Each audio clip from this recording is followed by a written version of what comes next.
happening? It's here. CFAX 1070.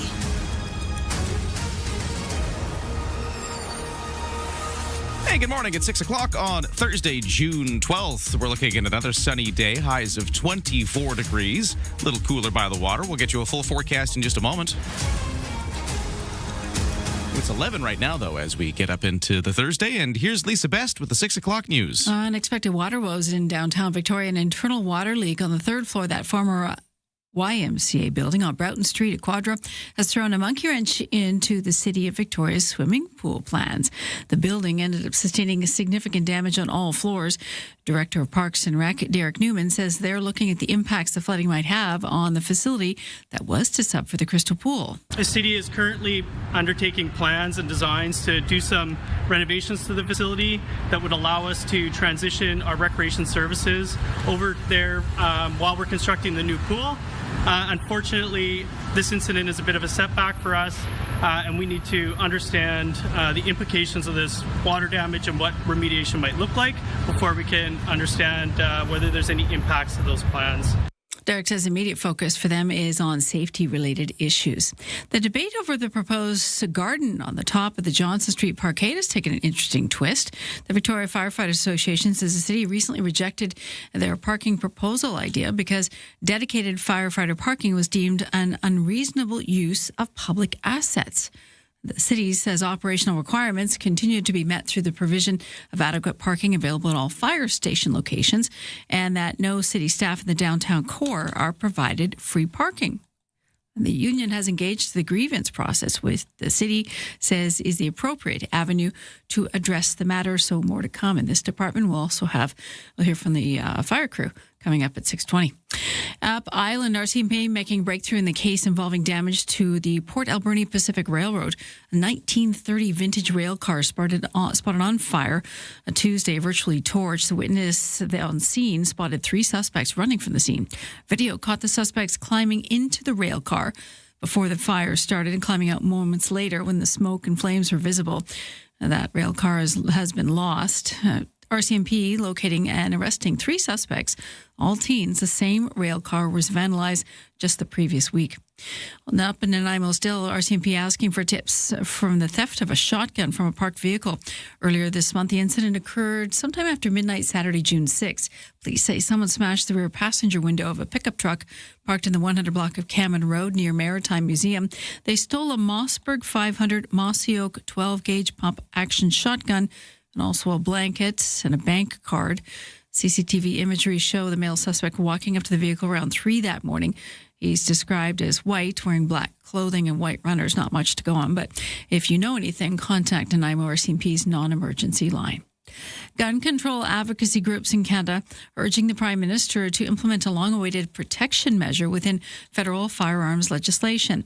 The measure makes a person who is subject to protection order ineligible to hold a firearms license while the order is in effect, at a time when they're considered the most dangerous. It's a key facet of the firearms legislation that passed 30 months ago. Groups who support firearm control have released a statement urging the Liberals to move forward without delay in adopting regulations that broadly define what protection order actually is. We're learning more details on that ceasefire with Iran and some financial relief on the horizon for Tehran. For the first time in years, the U.S. lifting restrictions allowing Iran to freely sell oil. The U.S. also committing to negotiate lifting all sanctions against Iran and the release of billions of dollars in frozen Iranian assets if certain progress is made. But last month, the president said this. No, we're not talking about any easing of sanctions or giving money. No sanctions, no money, no nothing. Well, the White House had planned a signing ceremony Friday in Switzerland, so tomorrow, but the fate is now uncertain with conflicting information coming from the U.S., Iran, and Pakistan. And more on the Beergate in the World Cup. With all eyes on Vancouver today, Canada set to take on Qatar in their second game of the tournament. Canada's second game happens this afternoon at 3. CTV's Andrew Johnson looking at the Vancouver bars that were almost drunk dry. 200 kegs ready to go for this week. I got another 80 kegs coming in the next couple days. They're not taking any chances after what happened on Saturday. A mob of Aussies, hundreds strong, nearly drank the bar dry, downing about 2,500 beers. We're here to give to the community. We're using our taxpayers' money for you, Canada. The pub had to make an emergency run to restock. I've never seen that before anywhere. That was like stadium-sized amount of alcohol. Despite the reports of excessive drinking, police say FIFA fans have been respectful and there's been no incidents reported. That's your news to 6:05.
Your CFAX 1070 news poll question today. We're asking, where do you prefer to swim?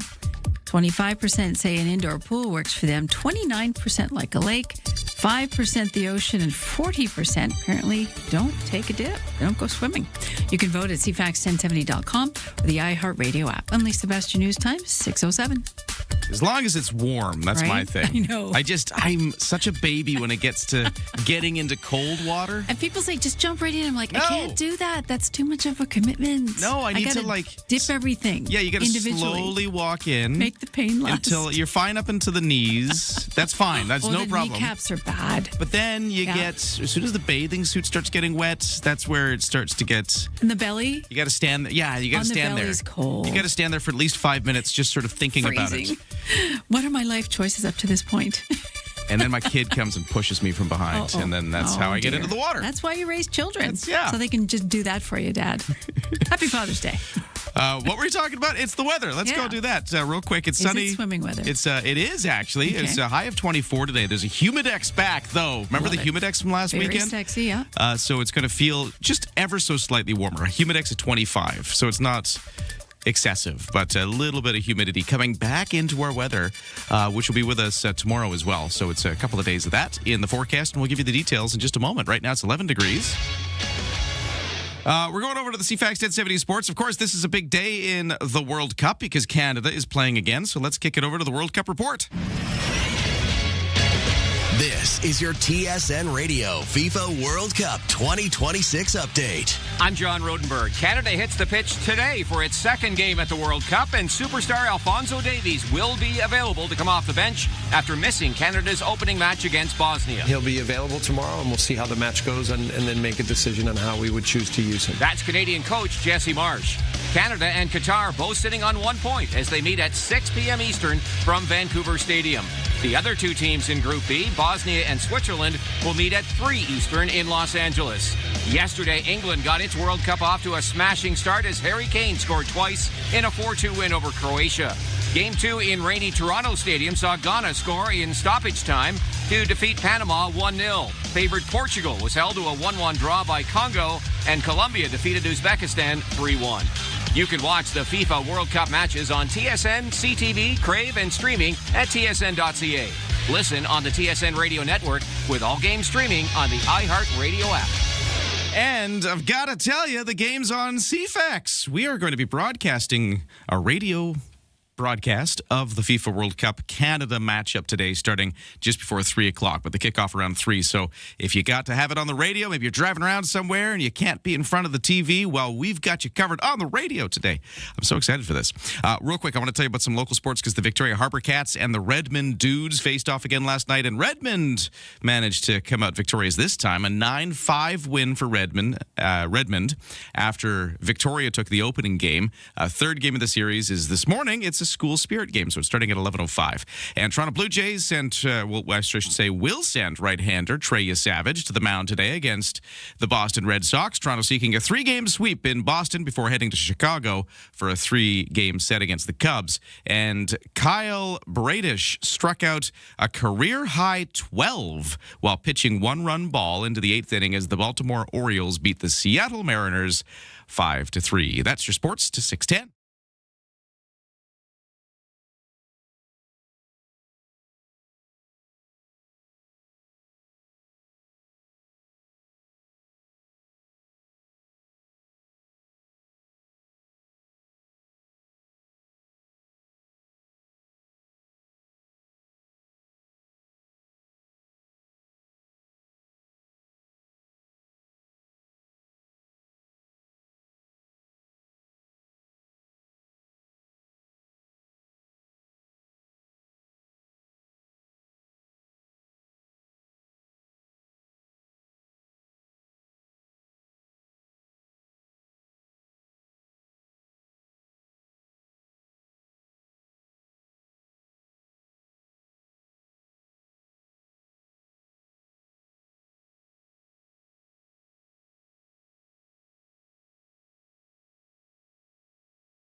CFAX 1070 traffic and weather. It is 6:11 here on a Thursday morning in Victoria, and if I look out at the roads right now, it's looking pretty typical.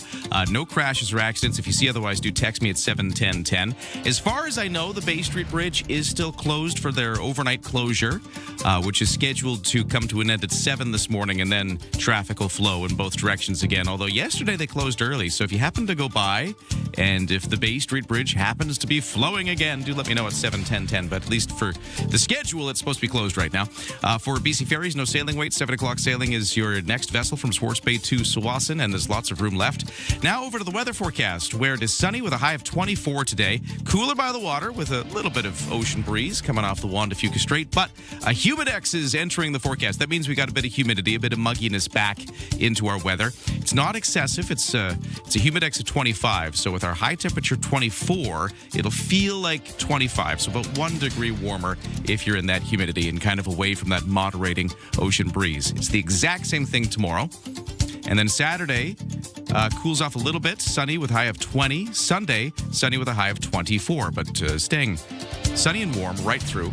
The long-range forecast, real quick, just peering ahead into next week. We'll see what happens as we get into that long-range forecast, but it does look like some heat is staying with us into next week with temperatures in the mid to high 20s. Well, right now, just 11 degrees. That's the official forecast for Victoria right now. On the markets, North American stock markets have not opened yet. That's coming later this hour, so let's take a look at how yesterday closed. Here's Aaron Sousa. Canada's main stock index dipped yesterday. Toronto's S&P TSX lost 264 to 35,125. In New York, the Dow shed 507 and the Nasdaq fell 354. Asian markets this morning were mixed. In Tokyo, the Nikkei climbed 1,100 points, but the Hang Seng in Hong Kong dropped 387. Our dollar is trading at 70 and 87 cents US. Unifor is gearing up for critical contract talks with Detroit's big three automakers. Talks begin Monday in Toronto. Union President Lena Payne says job security is a top priority. Rogers is the latest telecom to face a CRTC warning over new fees for activating or changing cell phone plans. The company claims these fees are optional and should be exempt. Bell and Telus have also been in a similar dispute. And Alberta Premier Danielle Smith says it might be too late for a fall referendum on a petition to ban new coal mining. That's despite thousands of signatures collected by country musician Cor Blund. From the Canadian Press Business Desk, I'm Aaron Sousa. Ryan and Lisa, mornings on CFAX 1070. Hey, good morning. Thanks for joining us. Thanks for making CFAX a part of your morning as we get into this Thursday. I'm Ryan. We got Lisa here. And Lisa, we've got FIFA World Cup action right here on CFAX today. I'm very excited about that. The Canada-Qatar game is going to be right here on the radio starting at 3 when the kickoff happens. Really looking forward to seeing BC Place Stadium again on the TV because it's so cool to see, our home province as part of this. Absolutely. And then yesterday I was watching the Ghana-Panama game, which was taking place in Toronto at the stadium there. So there was another kind of, even though it wasn't a Canadian game, or I should say Team Canada game. But it was on our soil. It was on our soil, which is really cool. And something funny happened during that game because I was watching that. Okay, what is it? Do you know how you and I have been ranting about hydration breaks? Yes. And we had sports guy Steve this week, soccer guy Steve on, and he was talking about the hydration breaks as well. And we're kind of... It's a thing. Yeah. So yesterday during the Ghana-Panama game in Toronto... If you were watching it like I was, there's some rain coming down, so it looked kind of wet. Everybody's got their little rain ponchos on. Apparently, I don't know the exact temperature, but it was unseasonably cool for a Toronto evening in June. Okay. So a bit cold, it's raining, and then a hydration break happens. And the fans booed it. They were booing in Toronto the hydration break. And I think because of that combination of it's raining and it's cold and you're stopping to drink water. Is that the real reason, though? As we've been joking. It's maybe it's an ad break. An ad break. But anyways, that was on full display yesterday in Hydration Toronto. break, whatever it is. Yeah, I can see fans not really liking this in the long run. Yeah. Really pushing back against this somehow. Yeah, I wonder if all Soccer the noise fans aren't really wallflowers. No, they have opinions and they express them. Very strong ones. Oh, and in case you're wondering, Ghana beat Panama 1-0 in that game with the hydration break. Just to fully complete the story. Fair enough. The thing I'm getting used to, very much used to while these games are on, is Steve giving me play-by-play while I'm in the news booth. Yes, because you guys have the TV on all day in the newsroom, and when Steve's here, he's just... And you may not realize it, but Steve sits like right here beside me. Yeah, you guys sit together. Yeah. So, it's kind of like a work husband and wife team where I get to sit there and I get to hear all the play-by-play, and the audio is off the TV in the corner here. Right. So it's Steve. He's still yelling at it. Right. And I keep saying, they can't hear you. But he's like, doesn't matter. That's wrong. And he tells me why. And so learning a lot about soccer that way. It's kind of an osmosis thing. I love it. Yeah. Well, we're going to get sports guy Steve on the radio with us later today because he's actually heading to the game in Vancouver today, Canada's match at 3. It'll be here on the radio. It's also going to be there in Vancouver with Steve in attendance, and he's going to join us, I think, for the ferry. I think he's going to be heading over this morning. Yes. So we'll connect with him later. He said he was going to try to catch us a couple times before the game. He also said I said, you know what? You might want to get your beer in early. Because they're selling out. In the pubs, at least in Vancouver, we've been hearing that. I find it just so incredulous. Well, they're bringing reinforcements in. Yeah. I'm sure some of the beer makers over on this side have heard from them too. Bring your beer. Maybe it's BYOB now.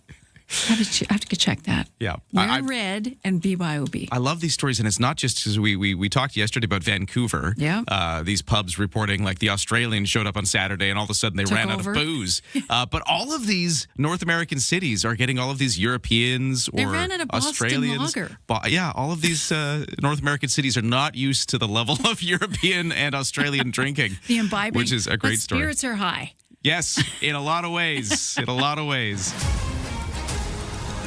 At 6:18, here are the headlines. What else is going on? Lisa, take it away. Saanich getting some help from the feds for a remake of the Brett Sewer Lift Station. The federal government was tossing in $1.2 million for the development of a detailed design work to commission the existing lift station and construction of a modern replacement facility. The work will assist in expanding capacity for future housing developments in that particular service area. Police in Whistler say they're on the lookout for a suspected serial jacket thief. You're planning to vacation there soon. Sea to Sky RCMP said looking for a man believed behind a rash of thefts of jackets from stores both in BC and Alberta. They say they got a call around May 15th about a theft from the Whistler retail store. Investigators got a photo of the suspect they're hoping to identify. Investigators looking for a white male with light brown facial hair, around 6 feet tall, 220 pounds, wearing glasses. One distinctive thing, a mustard yellow fedora hat. Of course, you can always take that off. So not much to go on, but interesting thing to steal. And the kickstand's Up for Veterans Life After Service motorcycle ride happens locally this weekend. The event starts 8:30 Saturday morning at the Veterans Food Bank located off the West Shore Parkway. Kickstand's up at 10:30. The $40 registration fee supports a service dog program by the BC and Alberta Guide Dogs. The program helps vets and first responders diagnosed with operational stress injuries or post-traumatic stress. The veterans and first responders will ride free. Riders are also asked to bring a non-perishable food item for the Veterans Food Bank on site. And that's your news to 6:19. Now, we've got another twist to the story of the garden plots at the Johnson Street Parkade. You remember this? So we were talking about this. City Council moved forward last week. The idea of exploring converting 16 rooftop parking spots in the Johnson Street Parkade to community garden plots. It's not a done deal yet, but they're looking into it. Well, this has now got the Victoria Firefighters Union up in arms because of a bit of a parking disagreement they already have with the city.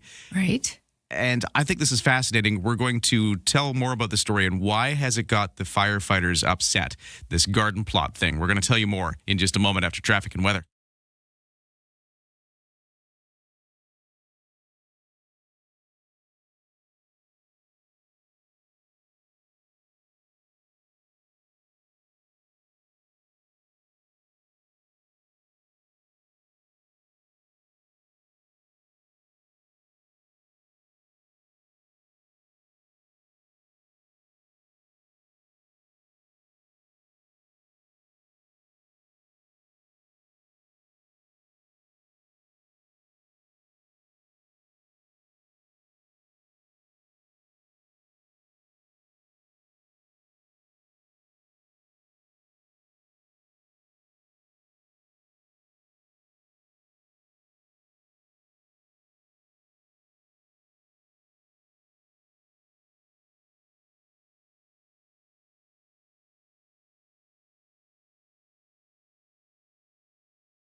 CFAX traffic and weather, 6:22 now, and we've got no problems on the roads as far as crashes or accidents are concerned. We have the overnight closure of the Bay Street Bridge still on the schedule, expected to lift around 7, although it did end a little early yesterday, so let me know if you see that at 7:10.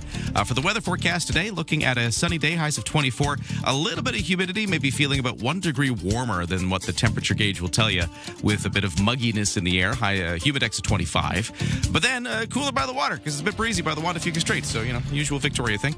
Tonight, clear skies, lows to 11. Tomorrow, exact same forecast, slightly humid, temperatures in the mid-20s, and then the weekend looks sunny and warm as well. Right now, the temperatures across Greater Victoria are varied as they always are. In Langford, we're looking at 10 degrees. At the University of Victoria by Saanich there, it is 15 degrees. The best way to start an island morning. Ryan and Lisa on CFAX 1070. As the City of Victoria explores the idea of converting 16 rooftop Johnson Street Parkade parking stalls into a rooftop garden, community garden plots, the union representing firefighters has put out a response crying foul over this. I thought this was very fascinating.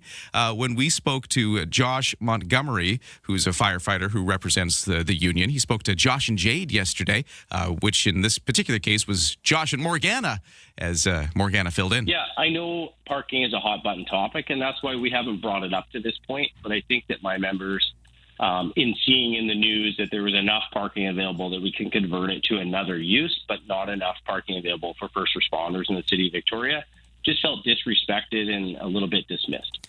Yeah, Josh Montgomery, president of the Victoria Local 730, the union, he was speaking about how they've been having this discussion with the city over parking. Because I guess, Lisa, historically, the firefighters got parking spaces.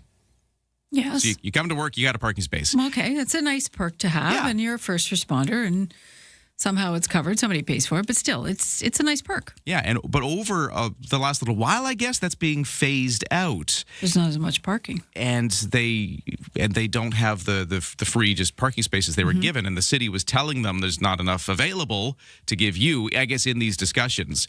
And then to hear at the same time, but we do have enough to turn 16 of our spots into garden plots, I guess was rubbing them the wrong way. I think the term would be adding insult to injury. Yeah. So here is a bit more on that story. Providing parking at fire stations is standard practice across North America. In fact, we've done our own homework, and to my knowledge, there's no fire department in Western Canada that does not have parking available for both on-shift crews and emergency call-ins. For the record, Victoria firefighters are not against garden plots. The statement from council in this proposal was there's often 100 plus available stalls in the Johnson Street Parkade at any one time. So, converting 16 of them garden plots is not the issue. The issue is that we brought a lot of very reasonable proposals to the employer, and we're told that converting paid city assets to employee parking was not possible. And now we're hearing that there's so much excess that converting it to garden plots is possible. And that's where the frustration of my members comes from. So I would love to see both happen. In fact, I think the firefighters would probably help build those garden plots if we had some available parking in the parkade as well. Huh. And even offering to pick up a shovel. Yeah. Just give us some parking. And I guess the specific issues in the downtown core, I guess if my rough understanding is that's the area that they are talking about. It's not like the firefighter parking lots outside of the downtown core have gone away. It's just that area that they're talking about, just for, I don't know, full context. But here's a bit more on what's going on. There was kind of a slow erosion of parking. So, it was very constrained and limited. At some point in December, we lost our provided parking at the time, which was at the Legacy headquarters, during a shuffle of city departments. And the shuffle was due to a city building on Bridge Street being repurposed. So in that, we lost some of our provided parking, and it was further narrowed down and constrained to the point where the union went and got our own parking solution, albeit it's short-term and not really adequate. But we did go find some form of parking. At that point, we filed a grievance with the city over the loss of a long-standing benefit.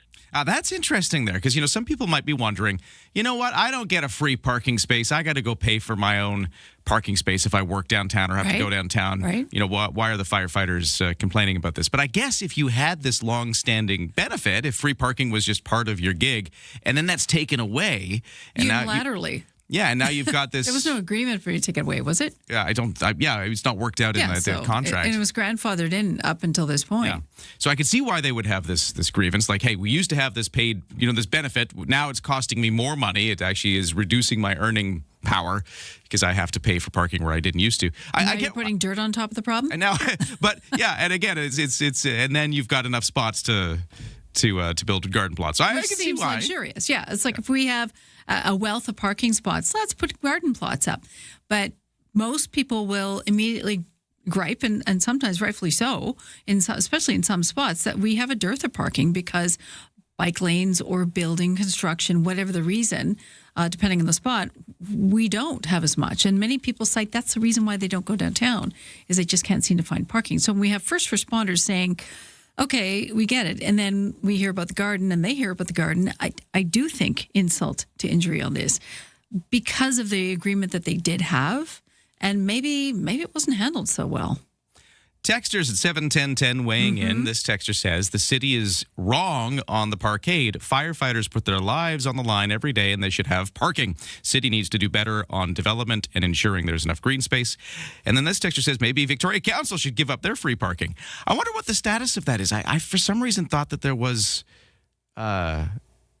maybe a pullback on that already, but I should double check what the status of council parking is, because it used to be they all got free parking in the parkades. I'm not so sure if that's the case anymore. If anybody has the clarification there, let me know. I'll see if I can find that out. But let us know what you think at 71010 as we talk about it. What else is going on? Well, we've got the 6:30 news coming up with Lisa, and we've got the sports, traffic, weather, everything you need to know to start your day. Next. Developing political story, a big doozy. Vashi Capellos. What started as a dull day is anything but. The top newsmakers. Your go-to political debrief. Daily. What is really going on? The breaking news. Just moments ago. And the entertaining analysis and debate to follow. I don't think you can sugarcoat it. It's an issue. It's not true, guys. Yeah. Vashi Capellos. There is a greater plan here. Vashi Capellos. Weekdays 9 a.m. to 11. Bigger picture politically, which is on CFAX 1070.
CFAX Victoria. An iHeartRadio station. If it's happening, it's here. CFAX 1070.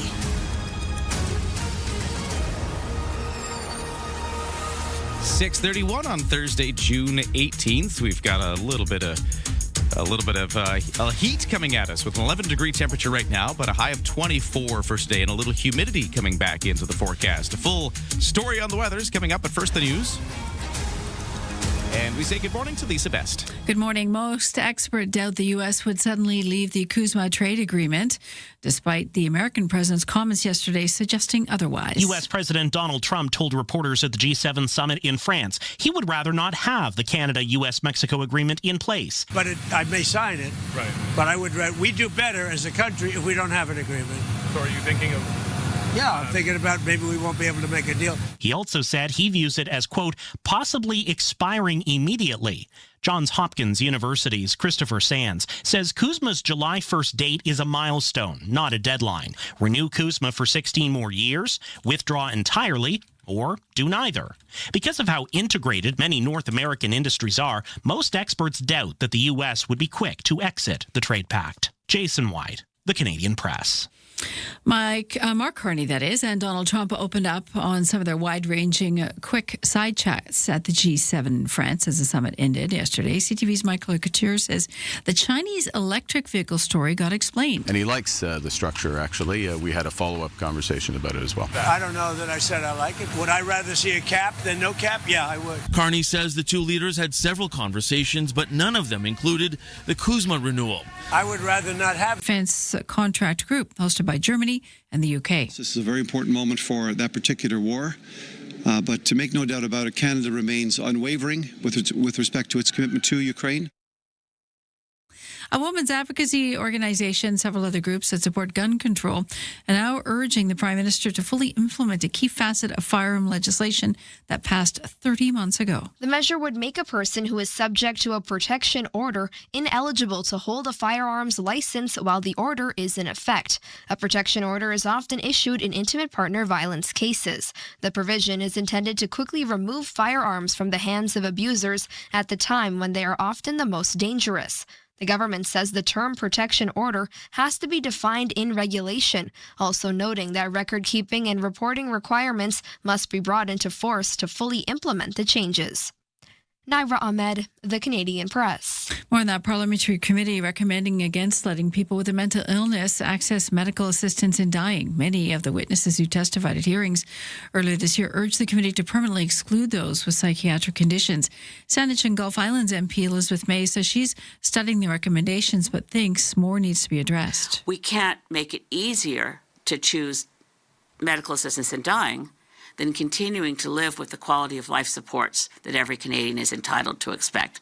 So I'm not surprised by this joint committee's report, but it remains to be seen how it will be received by the House, by the Senate, by the government. Justice Minister Sean Fraser says he'll review those recommendations and the testimony leading up to the government's decision. The head of Apple warns purchasing their products could soon be taking a bigger bite out of your wallet. CEO Tim Cook says customers should expect price hikes, telling the Wall Street Journal they're unavoidable.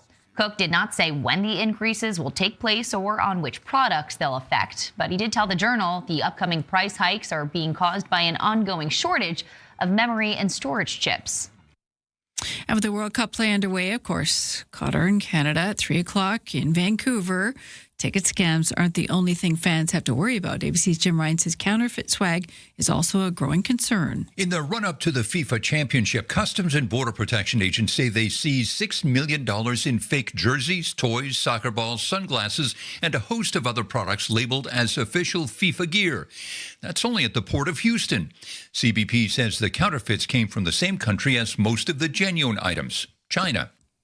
Double check what you're buying today in Vancouver ahead of the game. And that's your news to 6:35.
Your CFAX 1070 news poll question this morning.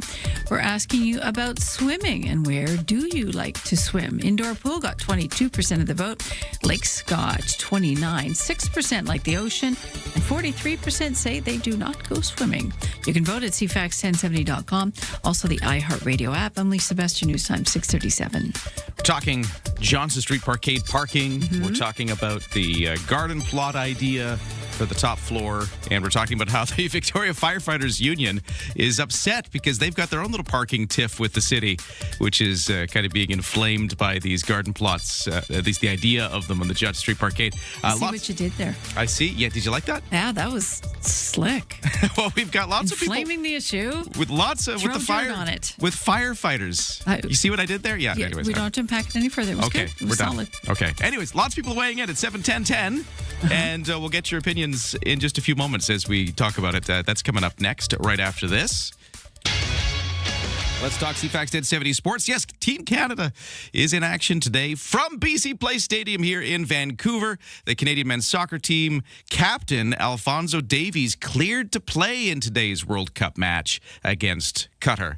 But how much Davies will play remains to be seen. It's a pivotal match, though, as all four countries in Canada's pool are tied with 1 point apiece. So it's almost like they all played the first game. They all got exactly even, so now it's still like a fresh slate. So that's coming up today. CFAX will carry the game live at 3 o'clock, so be prepared for that. Sports guy Steve is going to be there too, so we're going to reach out to him and talk about how that's going as he heads towards the stadium. Also, Switzerland and Bosnia-Herzegovina meet in the group's other match. That one's going on in Los Angeles. Mexico hosts South Korea in a Group A match today in Guadalajara. The match comes after the Mexican military shot down a drone that flew near the South Korean training camp. Mexico and South Korea won their opening matches. Czechia and South Africa meet in the other Group A match. So lots going on. Yesterday, amongst the games that were being played, was the Ghana-Panama game. That's the one that was going on in Toronto. Ghana beats Panama 1-0. But there was a reason that story was in the news beyond just the score. The hydration break was booed by spectators on a night that in Toronto was sort of unseasonably chilly. It was raining, and then they had to pause for their 3-minute hydration break despite the weather conditions. The World Cup is the first, this World Cup is the first one to mandate the 3-minute cooling breaks midway through each half, regardless of temperature or whether stadiums are enclosed or are air-conditioned, or in this case, are in the cold rain. Elsewhere, the Victoria Harbour Cats and Redmond Dudes are facing off again. Last night, it was Redmond taking the victory 9-5 over the Harbour Cats. Victoria took the opening game. The third game of the series is this morning, 11:05. It's the School Spirit game. That's your sports to 6:40.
CFAX Morning Show brought to you by Bluebird Cabs. Need a cab? Download the new Bluebird Cabs app at Bluebird Cabs Ltd. They're proudly local and Canadian-owned and run since 1946.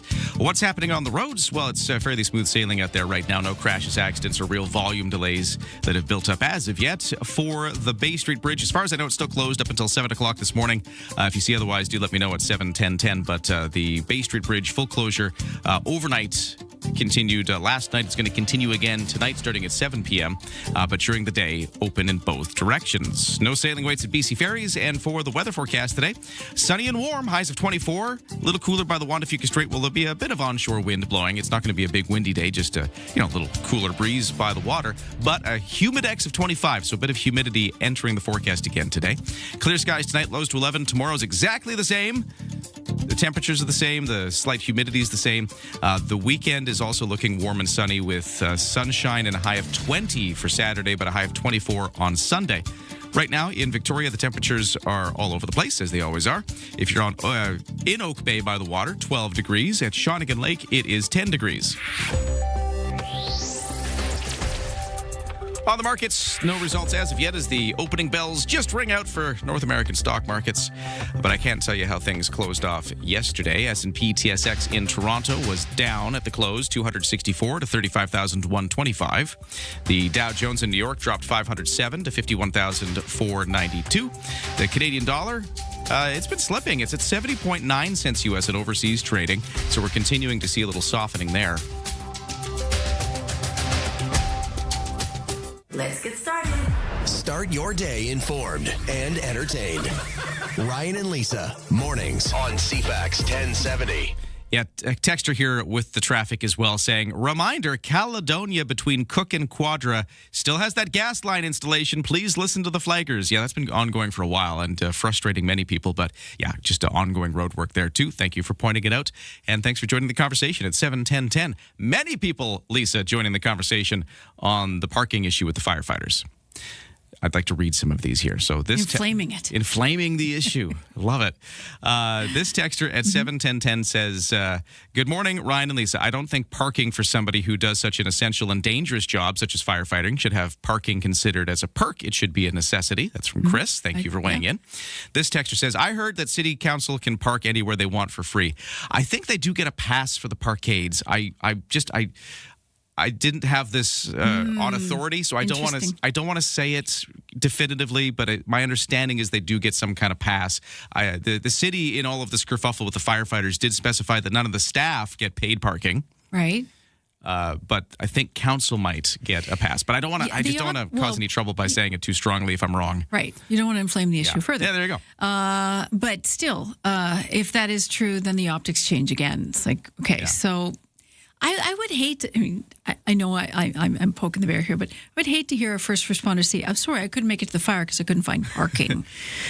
Now, we know that's not the case. This is for them just to head to their shift. But still, maybe we could find some middle ground. And, if those parking spots are actually needed, maybe we take those 16 parking spots and we designate them for fire rather than the garden. And we put the garden somewhere else. Maybe there's other rooftops that we could put gardens on. Yeah.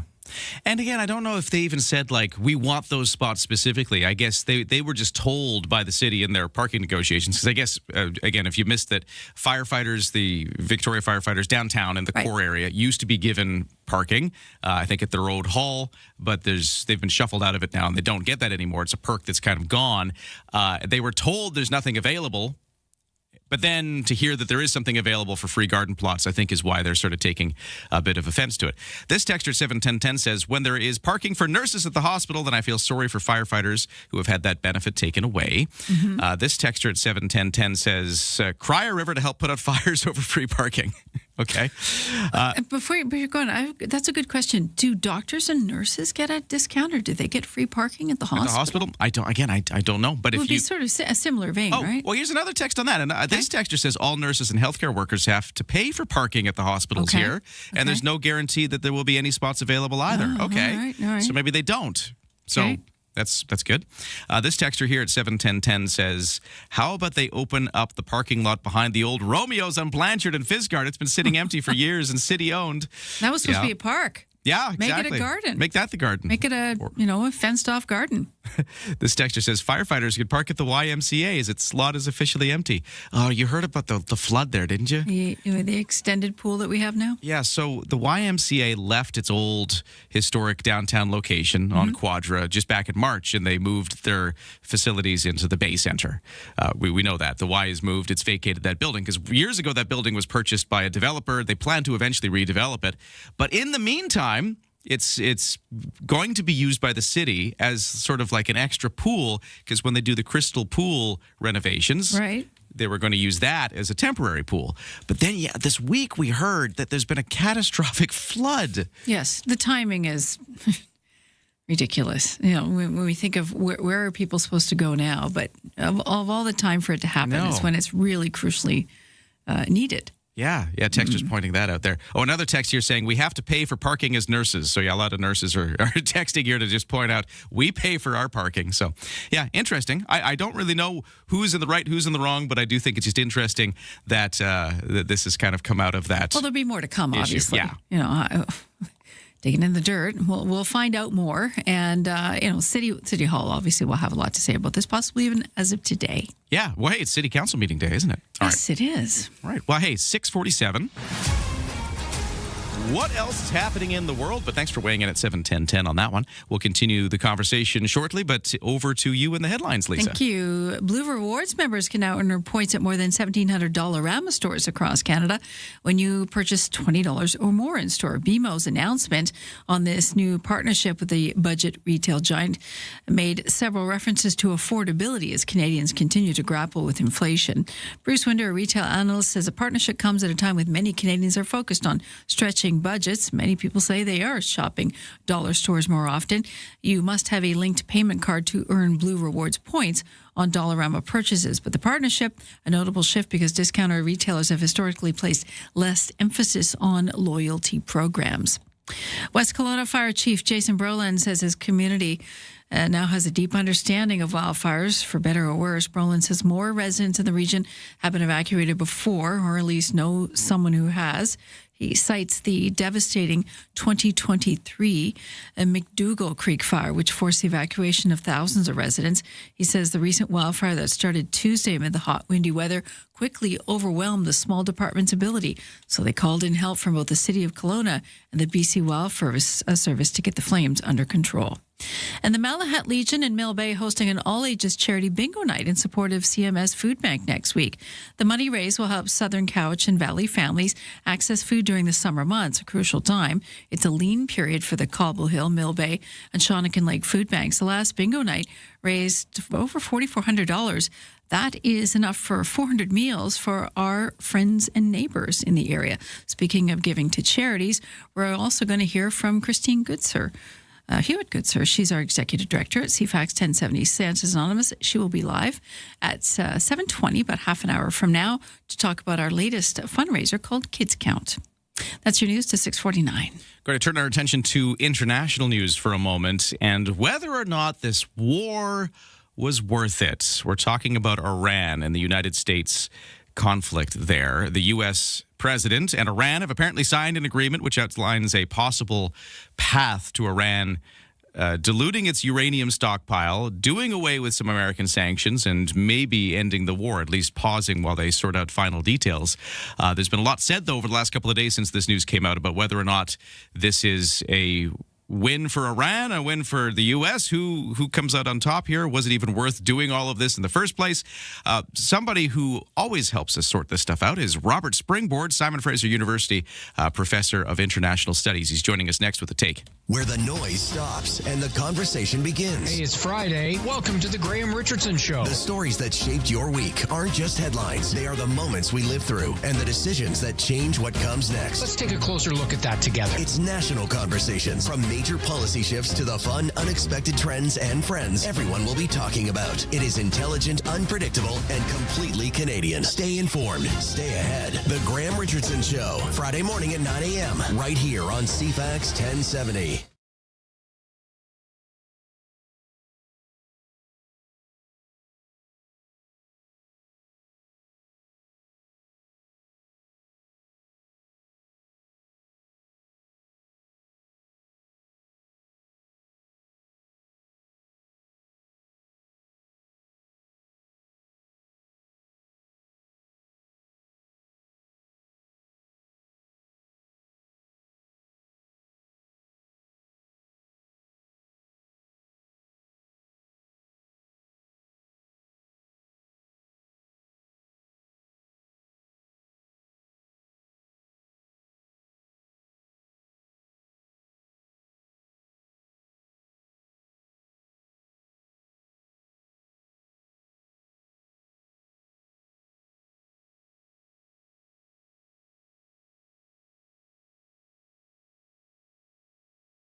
CFAX Morning Show brought to you by Thrifty Foods. This Saturday from 10 until 1, the first 200 kids aged 12 and under are invited to decorate a free brownie for Dad because it's Father's Day on the day, Sunday. So this is at all Thrifty Foods locations this Saturday, 10 to 1.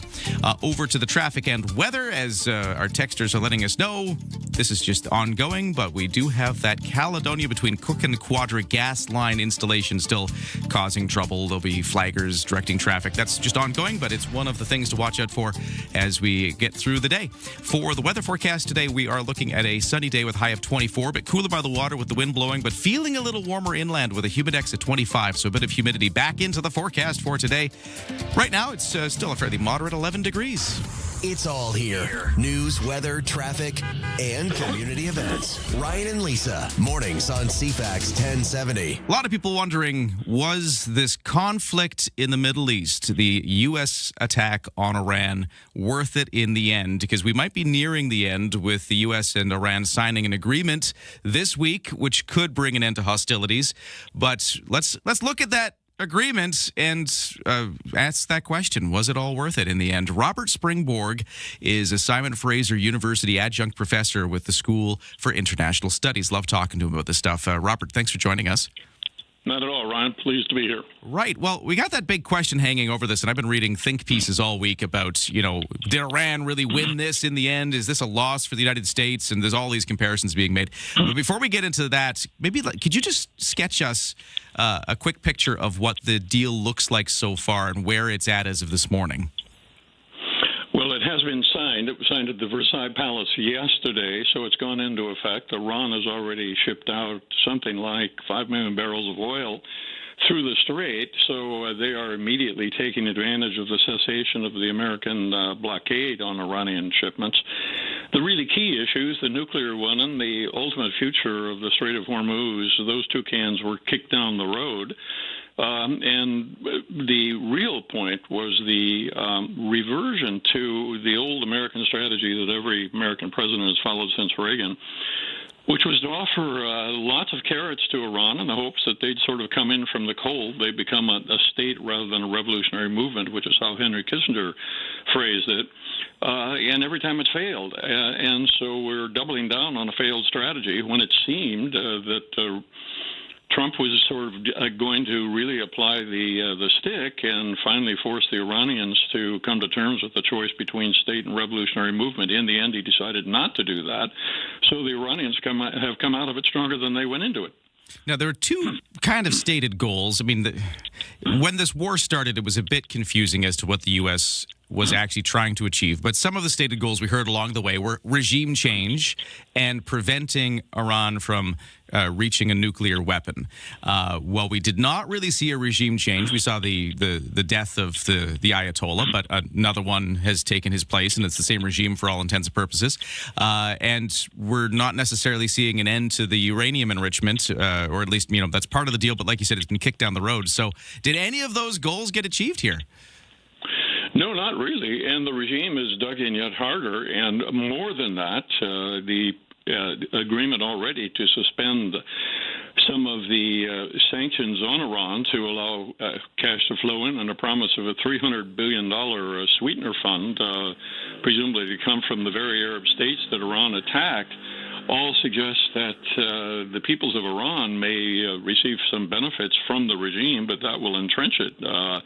Yet further, it won't necessarily transform it. Indeed, I suspect it would very much work in the opposite direction of causing them to say, look, we doubled down on a hard line, we won, so let's keep with that. As far as the Iranian missile capacity is concerned, which is another one of the key objectives, nothing whatsoever was said about that, nor was anything said about the Houthi presence in Yemen, the domination of Yemen, and therefore its capacity to close the Bab el-Mandab, the access to the Gulf of Suez.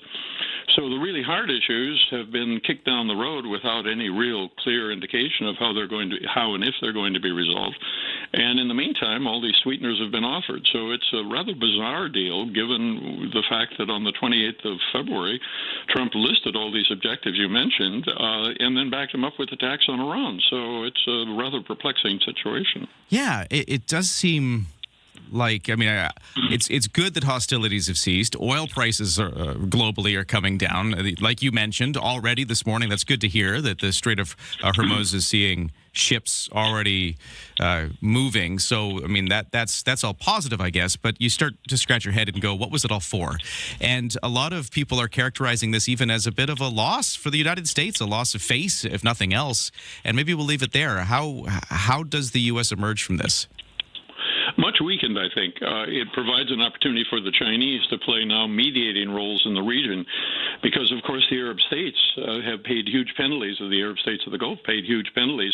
So they're looking for alternatives. In the past, having cast their fate with America, they're going to have to expand their search for not only security, but for a state that can mediate between themselves and Iran, and that's not the United States. It's more likely to be China. So not only vis-a-vis Iran and vis-a-vis the Arab states, but also vis-a-vis China, the United States has come out of this worse than it went into it. Oh, and I mentioned that was the last question, but I do want to ask one more. Sorry, I'm going to keep you for a few more seconds.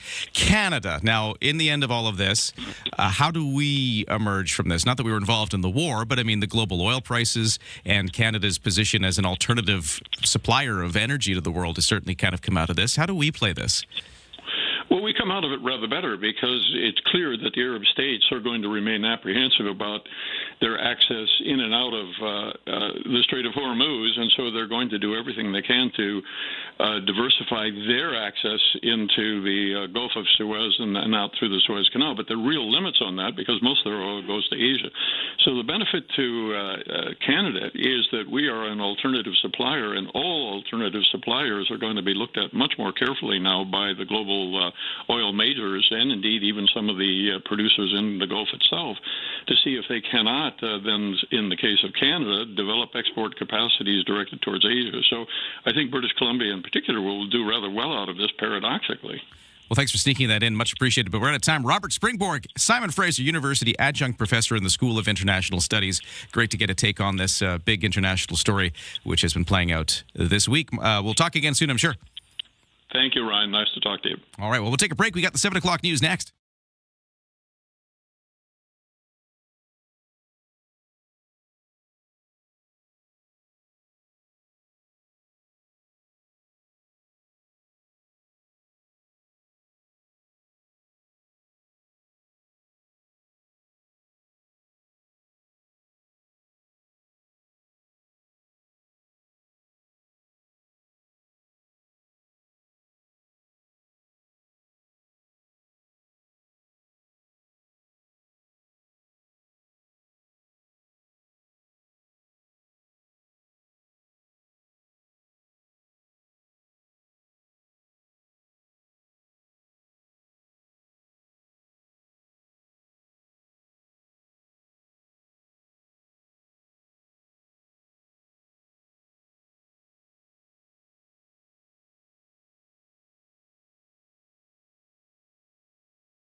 CFAX Victoria. An iHeartRadio station. If it's happening, it's here. CFAX 1070.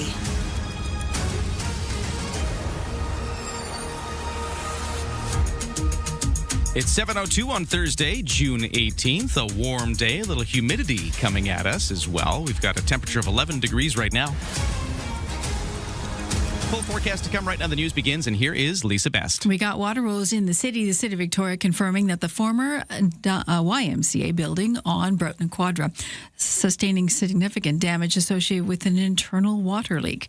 Director Parks and Rec, Derek Newman, says a leak was discovered on the third floor, and then the trickle-down effect happened. The source of the leak, which was on the third floor of the facility in a utility closet, and a water line had broke. Their initial observations was a significant amount of water had been cascading down the stairwells, through the walls, and through the ceilings. We don't have a detailed understanding of the extent of the damage at this point, but what we can say is that the first, second, and third floors all sustained water damage. It was to serve as sort of an alternative during the remake of the Crystal Pool, but now the city is looking at what the cleanup is going to cost. Of course, there's safety issues to that too, and what the plan B will be if that can't be used. Across BC, when we move from water to wildfires, we have 16 active fires burning. We've had 7 fires start in just the last days, so the dry conditions continue. We do have a fire mid-island. That was around Port Alberni. It started just north of Port Alberni over the noon hour yesterday. Local fire department's gone on it quickly. It was a third of a hectare in size. It is now considered under control. Parliament is breaking for the summer later this week. In her end-of-session news conference, Green Party leader and Saanich and Gulf Islands MP Elizabeth May took aim at the Liberals. The changes that are being made, and I know Canadians have confidence in the Prime Minister to deliver on economics, but I question the economic validity of much of what is being pushed through. Elizabeth wants people to share their concerns. This summer, please, everyone who's concerned about the things that they see beginning to happen here or happening quite rapidly, get involved. If there's a demonstration, show up, write your MP. Don't be silent. We're losing ground. Decades of work in environmental and health and safety and climate and Indigenous rights are being rolled back. A new poll shows the number of Canadians who say they've been directly affected by climate change-related extreme weather events has increased by 23% in just the past year. So it's something that's certainly on our radar. Ministry of National Defence leader David McGuinty is in Brussels for a gathering today with his NATO counterparts. McGuinty says it's an important moment for this country. Canada's particularly pleased to be here for the first time after meeting its 2% GDP target. Actually over 2%, and we're well on track for our 3.5% target, putting together the plans necessary to meet that target and, of course, the 5% target by 2035. McGuinty added Canada remains dedicated to the NATO alliance, one that is strong, growing, and important. And here's a health reason to tune into CFAX this afternoon starting at 3 for that Canada versus Qatar World Cup game in Vancouver. It's at BC Place. Psychologists say these collective moments of joy that we experience in community can actually rewire your brain for a good way. Neurologist Dr. Leah Kroll says we feed on the emotional response from the collective and leaves a lasting impression no matter how old you are or which team you're rooting for. It certainly teaches us important and empowering life lessons about what's possible when you do believe in yourself, when you do work hard, and it definitely changes your brain chemistry. She says you can tap into what the collective audience and fans are feeling, and all that is going to amplify your emotional experience and leave you with that rosy glow. Maybe you have a beer after that, too. That's your news at 7:06.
Your CFAX 1070 news poll question this morning. We're asking you about where you take a dip.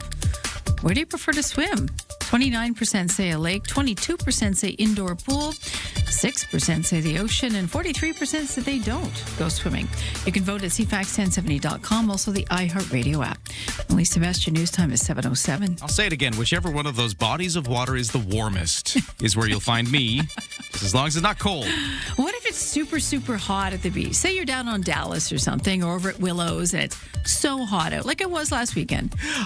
Does the water feel better? No. Here's the thing. So I always think that. I'm like, oh, God, it's so hot. I'm so sweaty. I can't wait to, get down to my bathing suit and get into the water. And then I get down and I get into my bathing suit and I get close to the water. And as soon as I get there, I'm like, oh, wait a minute. The act of, getting into my bathing suit and getting close to the ocean. Now I'm cooled off already, and now that water's looking really cold all of a sudden. The shunning begins. And then I start second-guessing everything. I'm a wimp when it comes to cold water. I'm with you in that column too. I don't know why. I think maybe it's a recessive gene or something. Because I know people that can just jump in, come on, it's fantastic. I'm like, you're nuts. Yeah, agreed. Let us know. CFAX1070.com. It is the news poll. By the way, to find the news poll, just go to our main page and then scroll down a little bit. You'll find it right there on the main page. It's in a different spot than it used to be, which I think takes some people by surprise. But CFAX1070.com and scroll down. CFAX 1070 Sports. It's the big day for the World Cup for Canada because Team Canada is in action at BC Place Stadium playing Qatar. And one of the big questions about this game today has been around the captain of Canada's squad, Alphonso Davies. Well, it turns out he will be available to play today in our second game of the tournament. Let's find out more about that angle of the story with reporter Hannah Stoles, who's covering it. Davies missed his team's World Cup opener while recovering from a hamstring injury from the Champions League semifinals. Coach Jesse Marsh says they'll see how the match goes and then make a decision on how to use him for the rest of the tournament. Davies hasn't played for Canada since March of 2025. Both Canada and Qatar have 1 point heading into their second match. Hannah Stoles, the Canadian Press. Oh, and very excited to tell you that CFAX 1070 will broadcast the Canada match today at 3. So we'll have you that game on the radio. Other things going on for the World Cup. Mexico hosts South Korea in another Group A match today. This one's in Guadalajara. The match comes after the Mexican military shot down a drone that was flying near the South Korean training camp in Mexico. South Korea and Mexico won their opening matches in their group. Czechia and South Africa meet in the other Group A match. So that is all going on. Oh, and another match that's going on. Switzerland and Bosnia-Herzegovina meet in the group, the Canada group, the other match today. That one's going on in L.A. So those are all the matches today. A couple of them involve Canada, sort of, because you got the Canada match against Qatar, but then you've got that Switzerland-Bosnia-Herzegovina match as well, which will impact us in our group. That is what's happening at the World Cup. Real quick, just over to the Victoria Harbour Cats baseball team. They are in the middle of playing the Redmond Dudes. 2 games in now. Victoria won the first one. Last night it was the Dudes, though, taking the game 9-5. The third of the set is one of those school spirit games. It's an early start, 11:05 today at Royal Athletic Park, Wilson's Group Stadium. And that's your sports to 7:10.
CFAX 1070 traffic and weather. It's 7:11 on this Thursday morning. Things are looking pretty smooth for the West Shore commute. We are seeing some volume delays build up, but nothing unusual at this time. You can text me at 71010 if you see otherwise, but no crashes or accidents.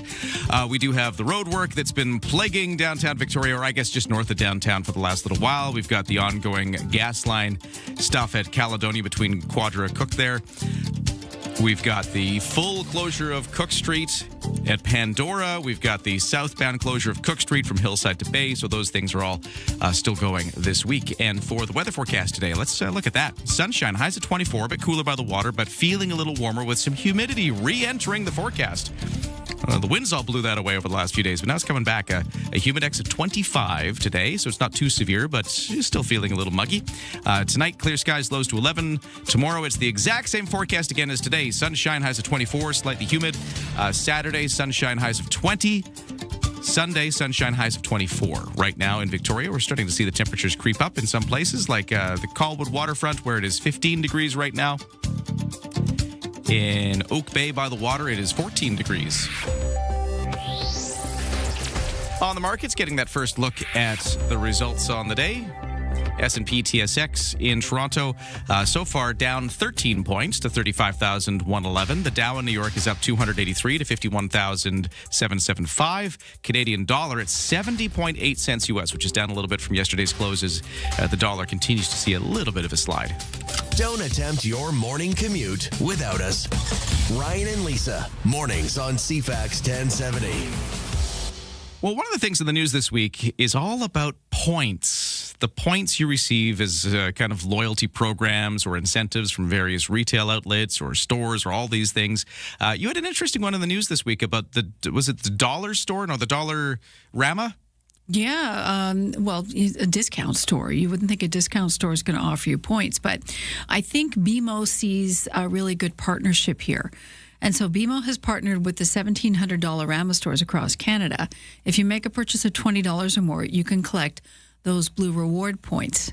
If you have that card, if you got to tap it on your phone. It's a really interesting blend because usually they'd sort of, in the past, they've steered clear of the budget discount stores.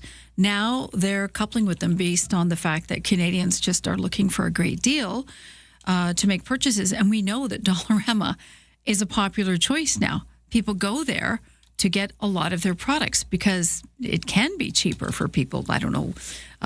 When you do price comparison, of course, you have your favorites and where you go to buy things. But in June alone, Dollarama reported a first quarter profit of over $302 million. That's up from $274 million in the same quarter last year. So we are shopping dollar stores a lot. And BMO is getting on board with this. So your BMO Blue Rewards MasterCard apparently can earn additional points. If you have the points card, you can work it there. And it's interesting because we just had a poll come in the other day about how people view points. And a lot of people say they collect points, but many, about 50%, are saying they don't really feel it's making a dent in their wallet or in their budget because of the cost of things, the increase in the cost of things. It's stretching their budgets. So change is afoot in the retail market for sure when we have Dollarama offering points. And also, you're saying that the points that they're offering are these Blue Rewards. That's the thing that Air Miles turned into, right? Yes, I believe there's a connection there. The points have been changing too. I stopped collecting Air Miles because for me, depending on how you collect them, and we all have our particular points that we like to collect. I collect, what have I got here? I got my Scene card. You got one of those? I got one of those, Thrifties, right? And you also use this at the gas station too, right? I have a BCA Gold card, which gets me 3 cents off at the gas station. I collect Aeroplan points, but with Air Canada changing that vastly, as of 2026, now I look to see how much my points can get me, and I'm lucky if it can get me a flight to Kelowna. So you just don't feel it's worth it? Well, is it worth it to still collect and possibly cash in? Yes. You want to get the most bang for your buck. That's what it comes down to. So, what points are going to give you the best? Many people have traded in those, I gather, airline points to be able to fly somewhere for putting food on the table and gas in the tank points. Right. Yeah, it's no longer for perks. It's just for necessities. For our necessities, right? Huh. So it's of interest that they've tagged on to a discount store because obviously BMO sees, they're obviously crunching the numbers to see just how many people are shopping at Dollarama. And these dollar discount stores and dollar stores, what we have. It's not unlike the U.S., too. It's the same thing. And Dollarama, of course, you've seen some price creep there. Everything is not $1. It's a misnomer now. Sometimes things are $2, $3, $4, $5. I do feel like the name dollar store lost its meaning a long time ago. Right. But you can still go in there and still find deals on certain things. Just simple, everyday, basic things. And they do carry a lot of food products as well. So depending on what you're shopping for, there can be better prices to be had there, depending on what it is. And also you're considering quality as well. But the points thing, that's new. I just think that's interesting. I do too. How do points play into your life? And what do you got in your wallet when it comes to points cards? Like to know, because if you have one that you swear by that you think is giving you the better bang for your buck, let us know which one that is and share the wealth. Yeah, let us know. It's 71010. We can all get on board. I'm my only reaction to this. Yes.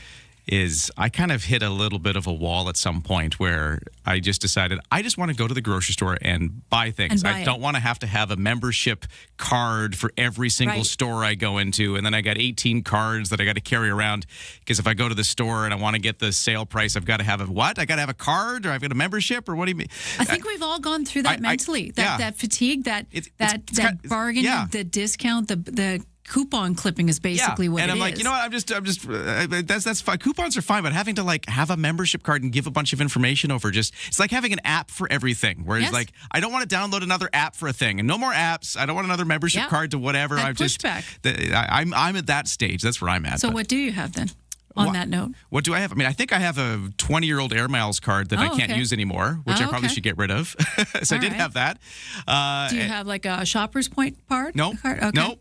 No, I don't have. I mean, maybe I do somewhere, but I don't use it. I've been pushing back on those things. Do you have a BCA card in case your car breaks down? Nope. Okay. I got nothing. Well, actually, I do have one of those Costco MasterCards. You get some points for gas and food and stuff. But there's always one. There's that, I guess. But it's just a credit card that happens to be the one that they give you at Costco. Yeah. If it's helping you put food in, you feel it's a small win. Right? Okay, we've won something here. You know, you can have $10 back. And you feel kind of like a king or queen leaving the store for a moment. It's those little perks throughout the day. And they do come our way. You know, if you're going to have to shop anyway, have one of those cards. Anyways, and collect the points. I know, we're way over time. We should probably do the news. Let's do that thing. But yeah, let us know what you think. It's 7:10:10. Over to Lisa. What's going on? Let's talk cash. Soon on its way to millions of Albertans, courtesy of their province. Premier Danielle Smith says instead of the government reducing the provincial gas tax, it will issue $100 payments to ensure elevated oil revenues will benefit most people in the province.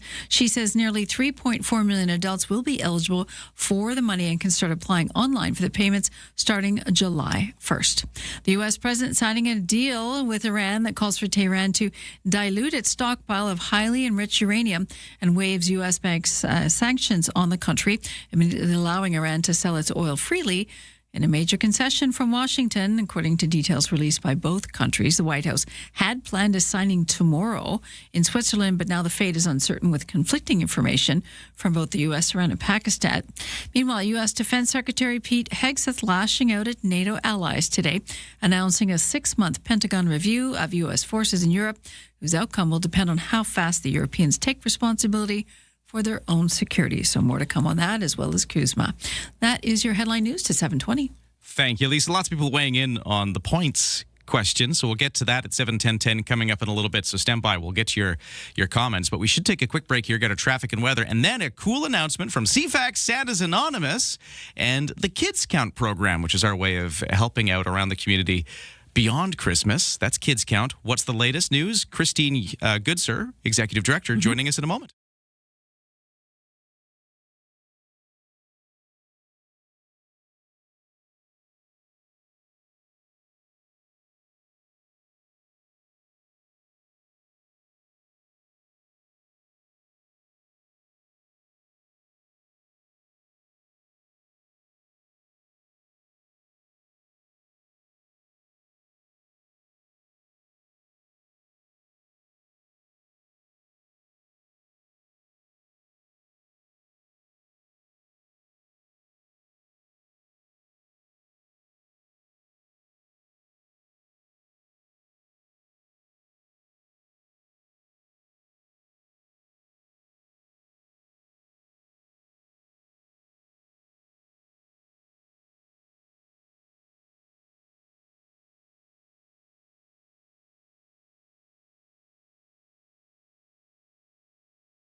CFAX 1070 traffic and weather. What's going on out there? Let's take a look at the roads.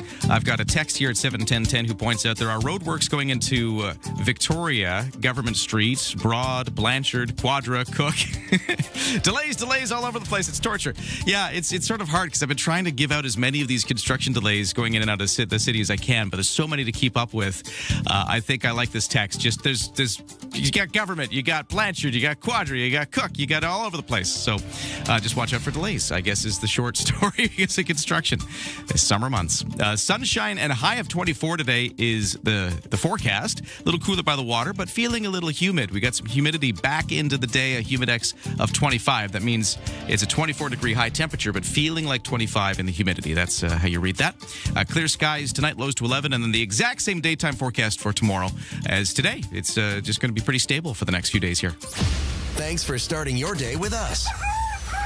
Ryan and Lisa, mornings on CFAX 1070. CFAX Santa's Anonymous, proud to be announcing another way we're helping out around Greater Victoria. And here to tell us about it is Christine Goodsir, the Executive Director of CFAX Santa's Anonymous. Christine, hello.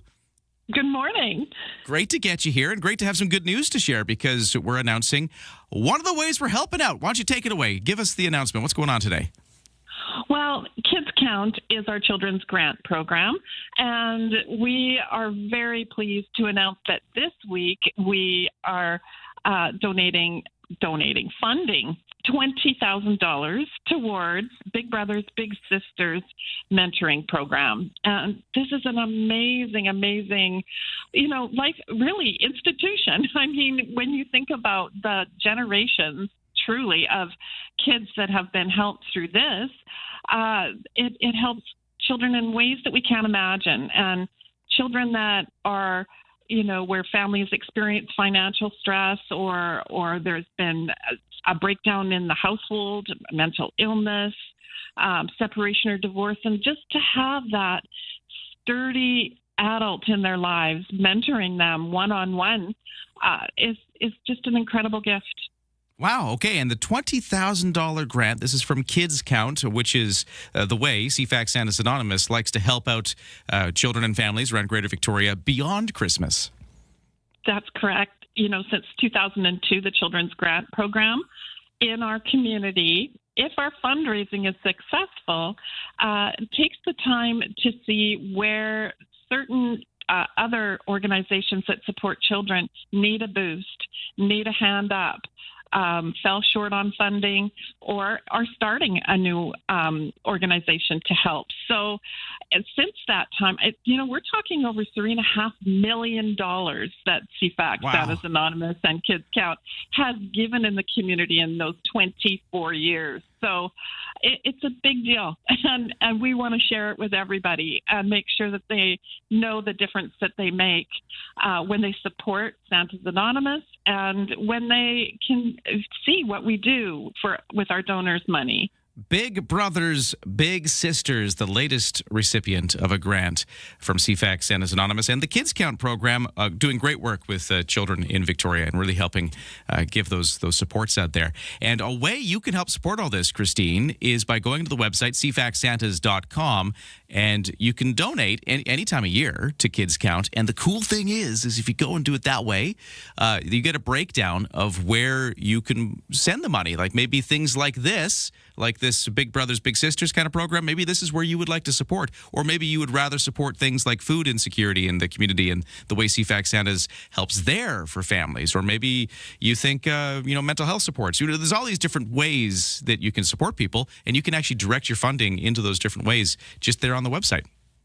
That's right. It's our 5 funding focuses, and this is with a team of people who've been together for a very long time. Our very own Lisa Best, of course, is on that funding committee, and we take a lot of time to examine what requests have come in and look at what the needs are in the community. So definitely under Big Brothers Big Sisters, a donation to mental wellness is going to be directed to mental wellness and groups like Big Brothers Big Sisters.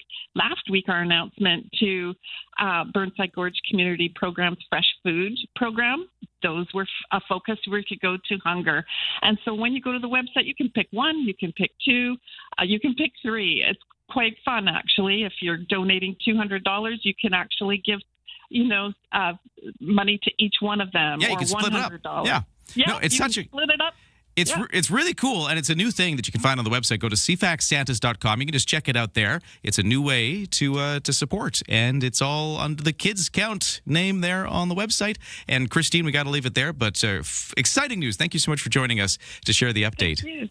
All Okay, right. bye-bye. That's Christine Goodsir, Executive Director of CFAX Santa's Anonymous. We got lots of people texting in about points cards, as just because in the news, Dollaramas are getting in on the points card thing, and we're just thinking that's an interesting development, and are these a big thing in your life? We're getting lots of responses. We'll get back to that conversation in a moment after the 7:30 news. From CFAX 1070. Here's what's happening around the island. Until June 27th, you can lock in for love with the BCSPCA Victoria and raise money to help injured, homeless, and vulnerable animals right here in Victoria. Until July 19th, downtown Victoria is alive with free soccer-themed events, live match screenings, and more. Details at downtownvictoria.ca. Get more event info at CFAX1070.com. If it's happening, it's here. CFAX 1070.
CFAX Victoria. An iHeart radio station.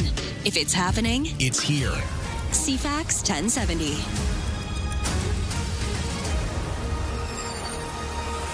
$7:31 on Thursday, June 18th. Let's take a look at the news. And here is Lisa Best. Sunny, gorgeous day again today. Summer starts this weekend, and many of us thinking of hitting the road. Are you thinking of renting an RV once summer starts? We're all craving cheaper ways to get away from it all. Shane Devish with the Canadian Recreational Vehicle Association says if you're looking to rent a motorhome or trailer, you should give careful consideration to your travel needs and your budget, and plan your trip with an eye on everything from RV size to campground location and where the electrical hookups will be. You want to plot your route before you go. You don't want to do it day by day, and you don't want to drive too far. You really want to experience the whole trip, right? So if there's points of interest, you want to do some research on that. When I was traveling, I typically didn't want to go over 5 hours, so between 500 and 600 kilometers. Rates at big rental agencies such as Canada Dream and Fraser Way range from $100 to $400 a day on top of the mileage package in advance. And of course, we're looking at gas prices anywhere from $1.89 to $2.189 currently locally for a litre of fuel in Greater Victoria. The debate over the proposed community garden at Johnson Street Parkade has taken another twist. The Victoria Firefighters Association says the city recently rejected their parking proposal idea because dedicated firefighter parking was deemed an unreasonable use of public assets. The city says operational requirements continue to be met through the provision of adequate parking available at all fire station locations, and that no city staff in the downtown core are providing free parking. The union has engaged the grievance process with the city and says this is the appropriate avenue to address the matter. City Hall meeting today, so probably one of the topics of discussion around that table. Up Island, RCMP making a breakthrough in a case involving damage to the Port Alberni Pacific Railroad, a 1930s vintage rail car, bright yellow, going up in flames Tuesday. Witness spotting 3 suspects running from the scene. Video caught them climbing on the rail car before the fire. Moments after, smoke and flames were visible. RCMP did arrest 3 suspects, all teens. The same rail car had been vandalized the previous week as well.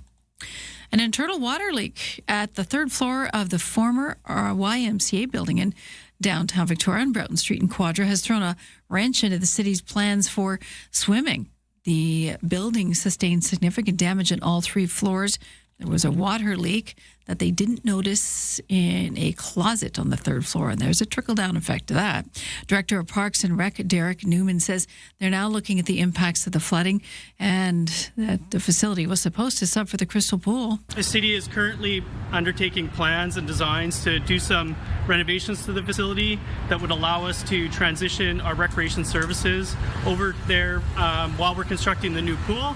Unfortunately, this incident is a bit of a setback for us, and we need to understand the implications of this water damage and what remediation might look like before we can understand whether there's any impacts to those plans.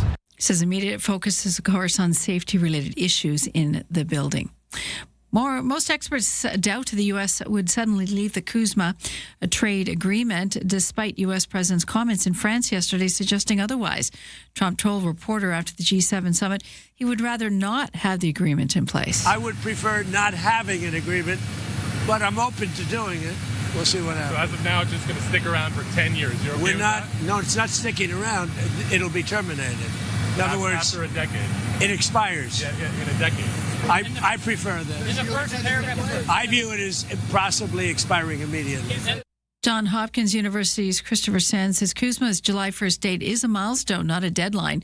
When all the parties lay their cards on the table, we'll see what the cards are being played. Spirits are high. Pubs across the pond are promising the beer won't stop. It'll continue to flow. World Cup excitement is peaking in Vancouver today. Canada set to take on Qatar in their second game of the tournament at 3 o'clock our time. More coming up in sports. But there's a health benefit, not just to being there, but to watch. Psychologists say these collective moments of joy and community actually rewire your brain. And neurologist Dr. Leah Kroll explains it doesn't matter if you're watching live or on TV. So the brain doesn't necessarily do a great job of distinguishing between actual physical participation and emotional investment when it comes to sports. Of course, you're listening on CFAX as well as of 3. We'll bring you the action live coming from BC Place. We're also going to talk to soccer guy Steve. He's taken the new mantle. Soccer guy, he's live at 8:20. Soccer guy Steve? He's over there. He's heading over He's there. on a anyways. ferry right now. As we speak, I've been texting him. He's on the ferry. We put a tracker on him. Poor Steve. That's your news to 7:36. He actually texted because we were talking about him earlier, and he texted, it's like, I'm listening, guys. I'm at the ferry terminal. His ears are burning? Yeah, his ears are burning. All right.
Your CFAX 1070 news poll question this morning. We're asking about swimming with the water woes going on. Crystal Pool going down. Now we've the YMCA going down. And where do you prefer to swim anyway, locally? An indoor pool, a lake, the ocean, or you don't go swimming? You can vote at CFAX1070.com. Also, the iHeartRadio app. And Lisa Best, your news time, 7:37. Thank you, Lisa. What are your thoughts about points cards and all those loyalty programs? We're going to get back to that conversation in just a moment here on a Thursday. First, though, over to the CFAX 1070 Sports. So much World Cup action to talk to you about, including the fact that the Canada game today is going to be live right here on the radio on CFAX 1070. We'll be playing Canada versus Qatar. 3 o'clock is when the kickoff is. So if you need it on the radio, we've got you covered. But let's talk a bit more about that. We're also talking about the fact that captain of Team Canada, Alphonso Davies, has been cleared today for the match, although exactly how long he'll play, that's got to be seen. It's a pivotal match, though. All 4 countries in Canada's pool are tied with 1 point apiece, and we're also going to see Switzerland and Bosnia-Herzegovina meet in the group's other match in Los Angeles. So, big day for Canada soccer. Mexico today also will host South Korea in a Group A match today in Guadalajara. A bit of drama there because the Mexican military shot down a drone that flew near the South Korean training camp leading into this game. Mexico and South Korea won their opening matches. Czechia and South Africa meet in the Group A's other match. And hydration breaks getting in the news again because in Toronto yesterday, it wasn't involving Team Canada, but Toronto hosted the Ghana-Panama game. Ghana wins 1-0. But during the hydration breaks that they're taking, everybody was booing. Big boos in Toronto over the hydration breaks. I think it might have had something to do with the fact that it was raining and it was cold. Mother Nature was trying to hydrate them? Yeah, they were. It was kind of a chilly one, and then they still took the hydration break, and fans were showing their disapproval at the World Cup in Toronto. For baseball, the Victoria Harper Cats and Redmond Dudes faced off again last night, and Redmond had the win, 9-5 over Victoria. The Harper Cats took the opening game, so they've split the series so far. The third game will go this morning at 11:05. It's their school spirit game at Royal Athletic Park, Wilson's Group Stadium. And that's your Sports 2, 739.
CFAX Morning Show brought to you by Coastal Heat Pumps. For a comfortable home no matter the season, big savings on your heating bill. Talk to Coastal Heat Pumps, designed for comfort, the South Island's Elite Plus Fujitsu Air Stage dealer. All right, traffic and weather. Lots of different road works in and out of Victoria.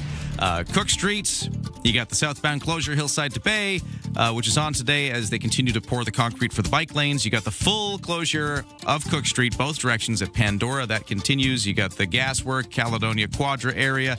You got the road works going on Government, which has blocked southbound from Pembroke. There's all these things.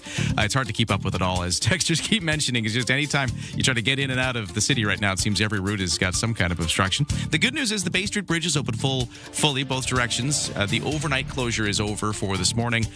It'll be back closed again tonight, though, for one more of these overnight closures, 7 p.m. to 7 a.m. Again, that's the Bay Street Bridge in Victoria.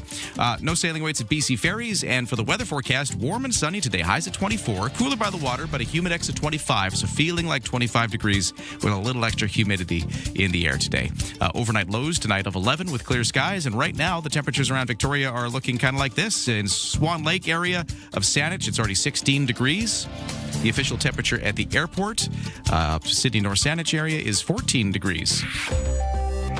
On the markets, what's going on? S&P TSX in Toronto down 60 points so far today to 35,064. The Dow in New York is up 226 to 51,719. NASDAQ up 355 to 26,377. And the Canadian dollar continues to slide to 70.8 cents U.S. in the kitchen, in the car, and at the office. Ryan and Lisa, mornings on CFAX 1070. Take us with you. Listen live on the free iHeartRadio app. Oh, and by the way, CFAX 1070 proud to be supporting the TD Victoria International Jazz Fest, which kicks off tomorrow. And then following tomorrow is 10 hot nights and cool days, the other way around. Depending on the show. There's hot days. It's just hot days and hot nights of great music. We've got another of the Jazz Fest artists. This is Snack Time, a cool band that's going to be performing. We're going to talk to one of the members in just a few minutes. Going to make you hungry for more. And then just after the 8 o'clock news, sports, traffic, weather, business, all that, we're going to give away another 4-pack of tickets to see one of the Jazz Fest artists. If you scat for us, you got to call in and perform a little jazz improv. Show us your chops. Exactly. So that's coming up just after 8. Stand by for that. But right now, let's get back to our conversation we've been having to do with points programs and loyalty programs at different stores. We have in the news this week that Dollarama now has one. They're doing that thing that Air Miles became. And I think that was one of the biggest parts of the story for me, was just reminding everybody that Air Miles went away, kind of, but they've become Blue Rewards. So I don't think they've migrated. Yeah, our Air Miles didn't end. They've just become something else. Yes. Which I was a bit surprised by. But anyway, so that's what they can do there now. What do you think about all these things? And what do you think about the idea that points programs are now at even dollar stores? This texter at 71010 says, I think the best is PC Optimum. Okay, thank you for weighing in. This texter says, I have a Scotiabank Amex that works with Scene Plus. Okay. I just paid for a cruise in Europe. What? And went to Scene to apply points to the travel. And to my surprise, they got kicked out over $1,000. That's cool. What? So I guess these things can pay off. You win. This excellent. This texter says PC Optimum and Canadian Tire points have helped me with clothing and food and groceries and gas. That's cool. And then some texters are weighing in on my point of view, which is that I'm just sort of overloaded fatigued, and I'm just kind of pushing back onto these cards. This texter says, I've never had points cards. My personal info habits are not for sale. This texter says, Ryan, some of these drive me nuts. You got to have an app and a card. And yeah. There's another one. If you go, you sit down, clip coupons the old school way, right? Except we're doing digitally now. It's the same kind of thing, but they do track your purchases. There's a positive and a negative side to that. You feel like it's invasive at times, but at the same time, if something that you like to buy frequently is on sale, they'll sometimes prompt you about it. So that saves time and energy for you going to look for it, and then you know when to buy to get the best deal possible. So. Column A, column B in that department. Yeah. Thanks for weighing in at 71010. You can keep the conversation going. Right now, let's get to the headlines. Here's Lisa. Thank you. Saanich getting some help from the federal government for a remake of the Brett Sewer Lift Station. The federal government throwing in $1.2 million for the development of some detailed design work to decommission the existing lift station and the construction of a modern replacement facility. The work will assist in expanding capacity for future housing development in the Brett Sewer Service area. Nanaimo RCMP asking for tips following the theft of a shotgun from a parked vehicle earlier this month. It happened sometime after midnight, Saturday, June 6th. Police say the rear passenger window was smashed out of a pickup truck parked in the 100 block of Cameron Road near the Maritime Museum. They stole a 12-gauge pump-action shotgun, a blanket, and a bank card. CCTV imagery shows a male suspect walking up to the vehicle around 3 that morning.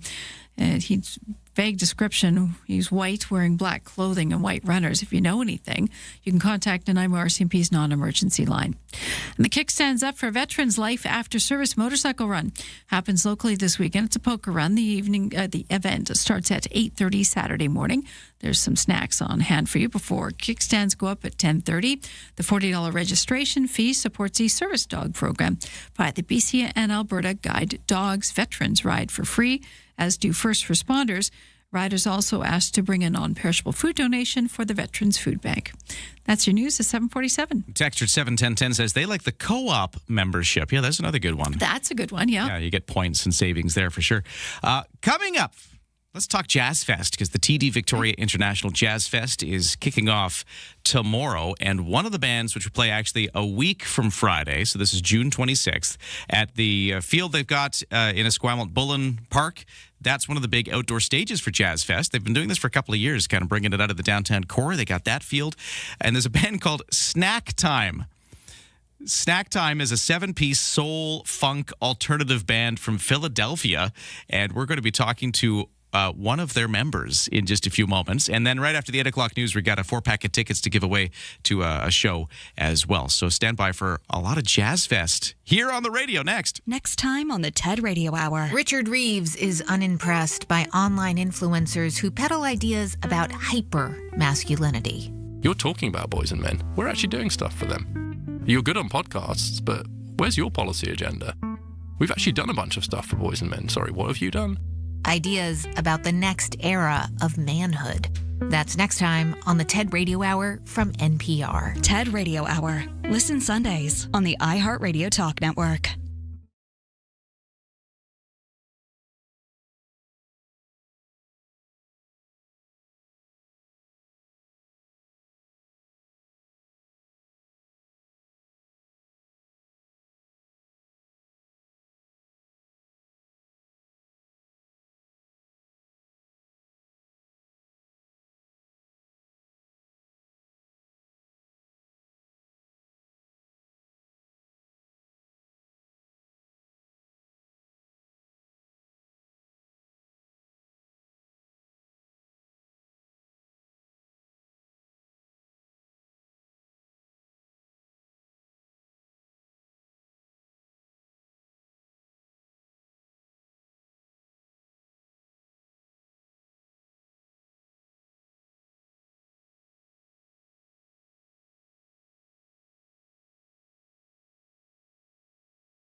CFAX traffic and weather brought to you by Thrifty Foods. This Saturday from 10 until 1, the first 200 kids aged 12 and under are invited to decorate a free brownie for Dad at all locations. On the roads, some traffic snags for Victoria, but they're all those construction-related things. We got Cook Street, we got parts of Quadra Street, we got parts of Government Street. Everywhere's got some construction right now.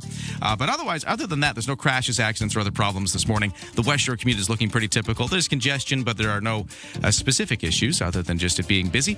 And for the BC ferries, no sailing waits right now. The weather forecast for Greater Victoria, looking at a sunny day today, highs of 24, a little cooler by the water, but a bit of humidity in the air today, so it'll feel a little warmer with a humidex of 25. Clear skies tonight, lows down to 11. Tomorrow, it's the exact same forecast again. Ryan and Lisa. Mornings on CFAX 1070. Remember, you have us in the palm of your hand. For listeners on the go, listen live on the free iHeartRadio app. I may not always love you, but long as there are stars above you, you never need to doubt it. I'll make you so sure about it. God only knows what I'd be without you. There's a snack time. If you should ever doing a Beach Boys cover there, and that's one of the bands coming to Jazz Fest. This is not tomorrow, but the next Friday, June 26th. They'll be performing at Bullen Park as part of Jazz Fest, and proud to get on the line with us right now, one of the members of the band, Sam Gellerstein, is the bass player. He also plays something called a sousaphone. I think I'm saying that right. Sam, is that you? Yeah, that's me. Great to talk to you. So welcome, by the way. And once you get to Victoria, I'm assuming you're not here yet. So we're glad to get you guys here as snack time arrives. What is a sousaphone? It's funny. So the sousaphone is a tuba that you kind of stand with, and the sound of the band for very many years was was sort of this sousaphone put through effects pedals to kind of mimic the sound of a bass. But over the past couple of years, we've been sort of reformatting the sound and sort of leaning more into more of a bass role these days. So I'll be playing bass and keyboard bass, but the sousaphone is what I used to play in the early phases of the band. But we still have a ton of horns.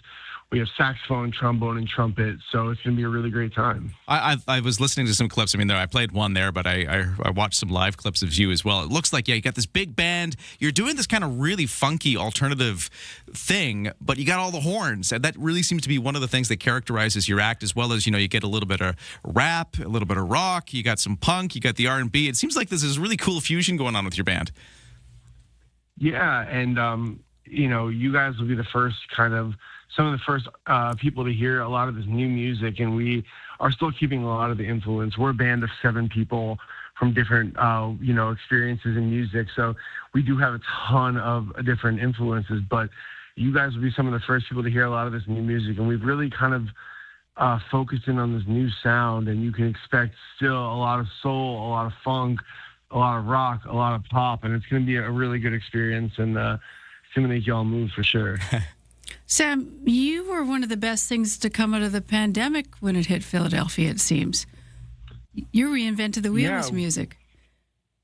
We really tried our best. We started the band basically as a response to the COVID-19 shutdowns, and there was not a lot of music going on. But in the early days, when we were just playing a lot of horns in the streets, we didn't have a PA, we didn't have any amplifiers, so we just go out and take the streets and play for people out who were eating outside, and it slowly but surely turned into kind of a movement. And we started with maybe 10 people listening to us, and then towards the end of those early days of playing in the streets, you have a couple hundred people out there just dancing, and it was a really special moment for Philadelphia, and we're so grateful for it. And that kind of led us to be able to start to do these festival dates, these tour dates, and we're so grateful for it, for the experience that we had in the early days of Philly. Is this your first time to Victoria? It is. When I was a kid, I did a jazz camp at Port Townsend in Washington. I know that's not too far from Vancouver, so we are really excited to come down to the west side of Canada. Actually, a friend of mine, I was having coffee with him this morning. He's a great chef. He told me to go to Zambres, and I believe that is in Victoria. Is that Absolutely. Correct? Yeah, that is good. Good recommendation. I will second that recommendation. Good spot. So yeah, but we love Canada. We've done, as a band, we've done Ottawa, we've done Montreal last year. We'll be all over Canada for the rest of the summer as well, and we love Canada. I mean, you guys are so kind out there, and truly an amazing kind of place. So we're excited to explore Victoria. You talked about how we're going to be the first to hear some new stuff. What is this? Where's the band going now? You mentioned that you started as the street party during COVID, and it grew from there. Yeah. What has it grown into? What can we expect out of your show at Bullen Park, which is the Jazz Fest stage you'll be on next Friday, June 26th? What kind of show are we expecting? So expect a lot of you guys got to come to dance. We love playing for people who want to dance, but the band has a couple different gears. We play some music that makes you move, makes you dance. Also, we want you all to hopefully check out some of the music that's already out there, sing along with us, but also we'll rock pretty hard. And kind of expect like an amalgamation of think Prince meets Phil Collins, but with also some Sly and the Family Stone in there also. It's like a little bit of that. We're so inspired by all sorts of music, but definitely come with your dancing shoes. Sam, where do we talk to you right now? Are you in Philadelphia? I'm in Philadelphia sitting at our studio. We are actually about to get to rehearsal soon for this upcoming run. So, yeah. We have a contest going on where listeners have to scat in order to win tickets to the Jazz Festival. What's your thoughts on that? Is scat something you just pick up naturally? Is it a... You're talking about scat singing? Yeah. So it's really funny you say that. I don't think it's I think singing is a natural thing.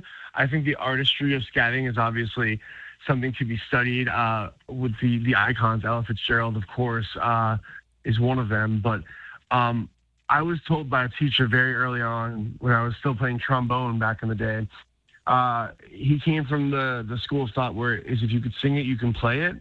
So I do believe that if more people were a little less intimidated by singing, they'd be able to realize that music is very, anyone can do it. Anyone can join the band. You don't have to be a amazing musician, amazing instrumentalist to be able to sing along. And, so we count on that. So do I think it's a challenging thing to do?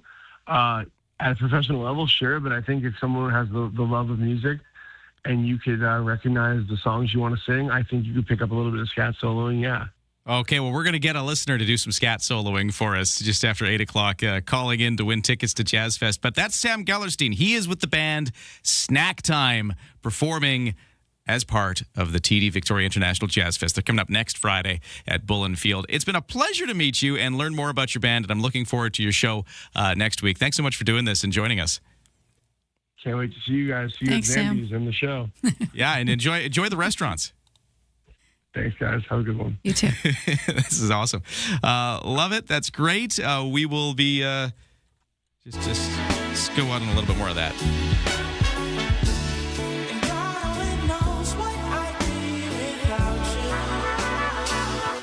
You hear the horns there. Okay, so call in for the tickets just after 8 o'clock. We'll get to that, but right now we got to make room for the 8 o'clock news.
CFAX Victoria, An iHeart radio station. If it's happening, it's here. CFAX 1070. Good morning. It's 8 o'clock on Thursday, June 18th. We've got sunshine and a little bit of humidity coming into the forecast today. We'll get you a full look at the weather in just a moment, but right now the news begins. And here is Lisa Best. Thanks, Ryan. Good morning. Most experts doubt the U.S. would suddenly leave the CUSMA trade agreement despite the U.S. president's comments suggesting otherwise. U.S. President Donald Trump told reporters at the G7 summit in France he would rather not have the Canada-U.S.-Mexico agreement in place. But I may sign it, right? But we do better as a country if we don't have an agreement. So are you thinking of... Yeah, I'm thinking about maybe we won't be able to make a deal. He also said he views it as, quote, possibly expiring immediately. Johns Hopkins University's Christopher Sands says CUSMA's July 1st date is a milestone, not a deadline. Renew CUSMA for 16 more years, withdraw entirely, or do neither. Because of how integrated many North American industries are, most experts doubt that the U.S. would be quick to exit the trade pact. Jason White, the Canadian Press. Meantime, both Mark Carney and Donald Trump opening up about some of their wide-ranging quick side chats at the G7. CTV's Michael Couture says the Chinese EV story was explained. And he likes the structure, actually. We had a follow-up conversation about it as well. I don't know that I said I like it. Would I rather see a cap than no cap? Yeah, I would. Carney says the two leaders had several conversations, but none of them included the CUSMA renewal. I would rather not have the agreement, but I may sign it. We do better as a country if we don't have an agreement. So are you thinking of... Yeah, I'm thinking about maybe we won't be able to make a deal. I would rather not have the USMCA. Bigger discussions at the G7 was the Iran deal. Carney did call it a game changer. We've since learned the deal has been signed by both the U.S. and Iranian presidents, but murky waters still swirl around that MOU. A women's advocacy organization and several other groups that support gun control are urging the Prime Minister to fully implement a key facet of the firearm legislation that passed 30 months ago. The measure would make a person who is subject to a protection order ineligible to hold a firearms license while the order is in effect. A protection order is often issued in intimate partner violence cases. The provision is intended to quickly remove firearms from the hands of abusers at the time when they are often the most dangerous. The government says the term protection order has to be defined in regulation, also noting that record-keeping and reporting requirements must be brought into force to fully implement the changes. Naira Ahmed, The Canadian Press. A parliamentary committee recommending against letting people with a mental illness access medical assistance in dying are made. Many of the witnesses who testified at hearings earlier this year urged the committee to permanently exclude people with psychiatric conditions. Saanich Gulf Islands MP Elizabeth May says she's studying the recommendations, but thinks more needs to be addressed. We can't make it easier to choose medical assistance in dying than continuing to live with the quality of life supports that every Canadian is entitled to expect. So I'm not surprised by this joint committee's report, but it remains to be seen how it will be received by the House, by the Senate, by the government. Justice Minister Sean Fraser says he will review the recommendations and testimony leading up to a decision. The head of Apple is warning purchasing their products could soon take a bigger bite out of your wallet. CEO Tim Cook says customers should expect price hikes, telling the Wall Street Journal they're unavoidable. Cook did not say when the increases will take place or on which products they'll affect, but he did tell the Journal the upcoming price hikes are being caused by an ongoing shortage of memory and storage chips. And here's a health reason to listen to CFAX starting at 3 this afternoon as we bring you the game live from BC Place, Canada versus Qatar in the World Cup. Psychologists say these collective moments of joy and community, whether you're there live, watching TV, or listening on the radio, can actually rewire your brain. Neurologist Leah Kroll says we feed on the emotional response from the collective that leaves a lasting impression, no matter how old you are or which team you're rooting for. It certainly teaches us important and empowering life lessons about what's possible when you do believe in yourself, when you do work hard, and it definitely changes your brain chemistry. She says you tap into what the collective audience and fans are feeling, and all that is going to amplify your emotional experience and usually leave you with a rosy glow, especially if your team wins. That's your news to 8:05.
Here, a CFAX 1070 news poll question. We're asking, where do you prefer to go for a swim? 20% say an indoor pool will do. 31% say a lake. Only 6% say the ocean. And 43% don't go swimming. You can vote at CFAX1070.com. Also, the iHeartRadio app. And Lisa Best, your news time is 8:07. Thank you, Lisa. We are moments away from opening up the phone lines and taking a caller at 250-386-1161 to scat for Jazz Fest tickets. You got to just perform a little scat for us. And if you do, a 4-pack of tickets today to B Trio, who play June 23rd. They are the Jazz Fest artist we're giving away tickets for. If you want to win, we're going to open up those phone lines in just a moment. First, though, to the sports, and let's start with our World Cup report. This is your TSN Radio FIFA World Cup 2026 update. I'm John Rodenberg. Canada hits the pitch today for its second game at the World Cup, and superstar Alphonso Davies will be available to come off the bench after missing Canada's opening match against Bosnia. He'll be available tomorrow, and we'll see how the match goes and then make a decision on how we would choose to use him. That's Canadian coach Jesse Marsh. Canada and Qatar both sitting on 1 point as they meet at 6 p.m. Eastern from Vancouver Stadium. The other two teams in Group B, Bosnia and Switzerland, will meet at 3 Eastern in Los Angeles. Yesterday, England got its World Cup off to a smashing start as Harry Kane scored twice in a 4-2 win over Croatia. Game 2 in rainy Toronto Stadium saw Ghana score in stoppage time to defeat Panama 1-0. Favored Portugal was held to a 1-1 draw by Congo, and Colombia defeated Uzbekistan 3-1. You can watch the FIFA World Cup matches on TSN, CTV, Crave, and streaming at tsn.ca. Listen on the TSN Radio Network with all games streaming on the iHeartRadio app. There you go. And by the way, CFAX 1070 will be broadcasting Canada's game today with that 3 o'clock kickoff right here on the radio. So radio broadcast coming your way for the World Cup. Real quick, just as we're doing sports, I'll mention the Victoria Harbour Cats in action last night. Lost to the Redmond Dudes at the Royal Athletic Park Wilson's Group Stadium. It's a 9-5 score for Redmond. Victoria took the opening match, though, of these 3 games. So they've split so far. Last game today, it's actually this morning, 11:05 is the start time at Wilson's Group Stadium at Royal Athletic Park for the School Spirit game. Let's do it now. Let's open up the phone lines at 250-386-1161. Call now if you want to scat for me to win tickets to see a Jazz Fest act. This time it's B Trio. They are going to be the 4 tickets we give away in just a few moments. So if you want them, call me now and perform a little scat action.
CFAX 1070 traffic and weather. Well, right now it's fairly congested trying to get from the West Shore into Victoria, but it seems like it's just typical volume delays, no crashes or other unusual things facing you. Just a lot of volume for downtown Victoria. Things are looking all right other than, you got the Quadra delays, you got the Cook delays, you got the government delays because of all the different construction projects. So it's slow going, but it's just construction. No specific issues. If you see otherwise, text me at 71010.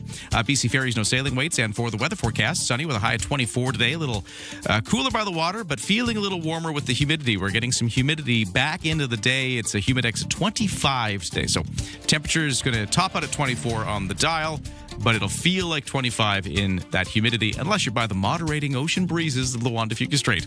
Clear skies tonight, lows to 11, and then tomorrow mainly sunny. And then the same story, same temperatures, basically the same day again tomorrow. Right now for temperatures around the region, if you are in the, let's go to Langford, where it is 14 degrees, and in the Cordova Bay area of Saanich, it is 15 degrees. On the markets, S&P TSX down 86 points at this hour to 35,038. The Dow in New York is up 271 to 51,764. The NASDAQ is up by 355 to 26,377. Canadian dollar at 70.8 cents U.S. Ryan and Lisa, mornings on CFAX 1070. Oversleepers, catch all the highlights on the latest audio podcast at CFAX1070.com and on the free iHeartRadio app. 250-386-1161. That's the number to call if you want to perform for us, a little jazz scat, in order to win tickets to see B Trio. That's the Jazz Fest artist we're going to give away. This is the one that involves Bella Fleck, by the way. Bella Fleck, who has performed in a number of different ways, including with the Flecktones back in the day. Gail, I was actually on with Josh and Jade yesterday afternoon. Yeah, he spoke. Yeah, follow the Josh and Jade sound bites at CFAX1070.com if you want to hear them speak. But this is a little bit how they sound right now.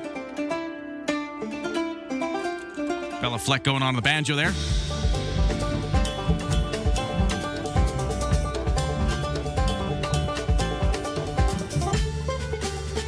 You got drums, you got harp, the banjo. It's a really great combo. Yeah, it's going to be a cool thing. So Bella Fleck with B Trio here, they are going to be performing at Jazz Fest. That show is June 23rd. So that is coming up next week on Tuesday. I got a 4-pack of tickets to give away. Do you want to win? Well, you got a scat. Here's an example of what we're looking for. Patty was our winner yesterday, Lisa. Mm-hmm. So here's Patty's performance. Let me just get this up here. Okay.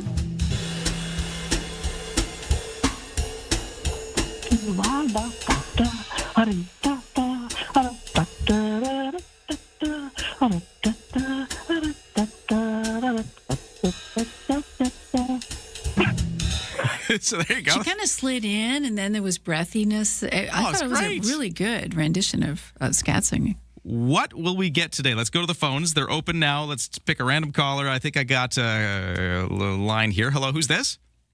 Hi, Gordon. Gordon? Hey, Gordon. So did you just hear Patty yesterday doing a performance for us to win tickets? No, I didn't. Oh, you didn't?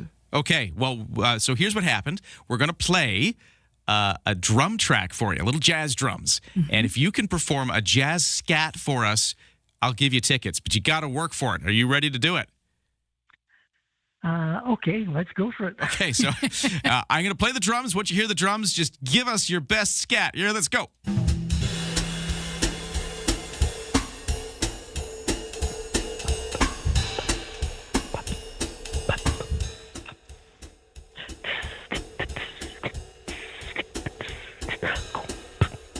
Gordon, you're just drumming. Gordon. Gordon, okay. I already have drums. Gordon, do you understand what you would have to do to scat? Can I do some singing? Yeah, that's exactly what we're looking for. Yeah. We're looking for you to just sort of like Ella Fitzgerald, just sort of babbling words. Have some fun with it. Here we go. Okay, here we go. When the jazz man's playing, take my blues away. When the jazz man's signifying, the band is winding low. It's the late night of morning in the darkness of the soul. Gordon, we're gonna give you the tickets. I think though, Google searched the term scat. Yeah. And but you're getting definitely an A for effort. Yeah, A for effort. We're gonna give you the tickets. You got 4 tickets to see Bella Fleck. Much appreciated, Gordon. Fantastic. I'll be better next time. Okay. It's all in the crowd, we're going to hear you singing. You're gonna scatting along. You're gonna nail it, Gordon. Okay, let's do this. We're gonna get to the news, but another 4-pack of tickets to give away tomorrow. You just got to scat for us, or whatever. Just give it A for effort, and we're gonna give you tickets. That's the bottom line. All right, Lisa. I got nothing. Lisa, take it away. West Kelowna Fire Chief Jason Brolin says his community now has a very deep understanding with wildfires, for better or worse. Brolin says most residents in the region have been evacuated before or know someone who has. He cites the devastating McDougall Creek wildfire 3 years ago, which forced the evacuation of thousands of homes. He says the nearby wildfire that sparked Tuesday amid the hot, windy weather quickly overwhelmed the small department's ability. They called in from help immediately for both the City of Kelowna and the BC Wildfire Service to get a handle on the flames. Now, currently, we're looking at just over a dozen fires burning in BC. It's hard to believe. Usually we have hundreds. So fingers crossed that this is the kind of year we're going to have moving forward. We have 16 active wildfires province-wide, but we have had 7 spark in the past 24 hours, and 2 of them are considered out of control. Both of those are on the mainland on Vancouver Island. We had 1 fire up near Port Alberni, 2 small fires actually burning, both considered being held. That's good news. Blue Rewards members can now earn more than points at more than $1,700 Dollarama stores across Canada. You have to purchase $20 or more.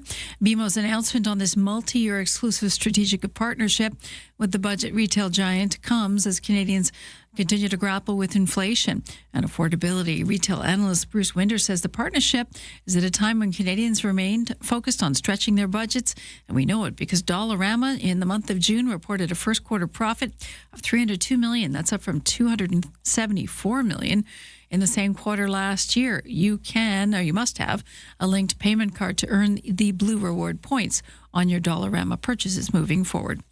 The Malahat Legion in Mill Bay trying to drum up food and money, hosting an all-ages charity bingo night next week in support of the CMS Food Bank. Money raised will help the South Cowichan Valley families access food during the leaner summer months. So this is for the Cobble Hill, Mill Bay, and Shawnigan Lake Food Bank. The last bingo that they held raised over $4,400, enough for 400 meals for locals in the area. That's your news to 8:18. It's almost time for Canada's second match at the World Cup of Soccer. We'll be seeing it played out in Vancouver at BC Place Stadium. It'll be right here on the radio, and you know who's going to be there. It's Sports Guy Steve, or should we call him Soccer Guy Steve for this week, as he is right now heading to the match, and we want to talk to him about how the journey is going for him and maybe set up what we're going to expect from this game. We got Captain Canada, Alphonso Davies, back in the lineup after injury. There's a lot to talk about here, so Steve is joining us in just a moment. We'll do our traffic and weather, too. You see a problem out there? Crash, accident, something causing you trouble? Let us know at 71010.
CFAX at 70 traffic and weather. By the way, the whole morning show brought to you by Coastal Heat Pumps for a comfortable home, no matter the season. Big savings on your heating bill. Talk to Coastal Heat Pumps. Designed for comfort, the South Island's lead plus Fujitsu Airstage dealer. No crashes or accidents to report at this time. Lots of construction-related delays in and out of Victoria on Cook, on Quadra, on Government. Those are some of the big ones. For the West Shore commute into downtown Victoria, it is congested, but it's just volume. It is not anything specific causing issues. I do notice it being quite slow around about Elk Lake on the Pat Bay Highway. I don't know if there's a specific thing happening.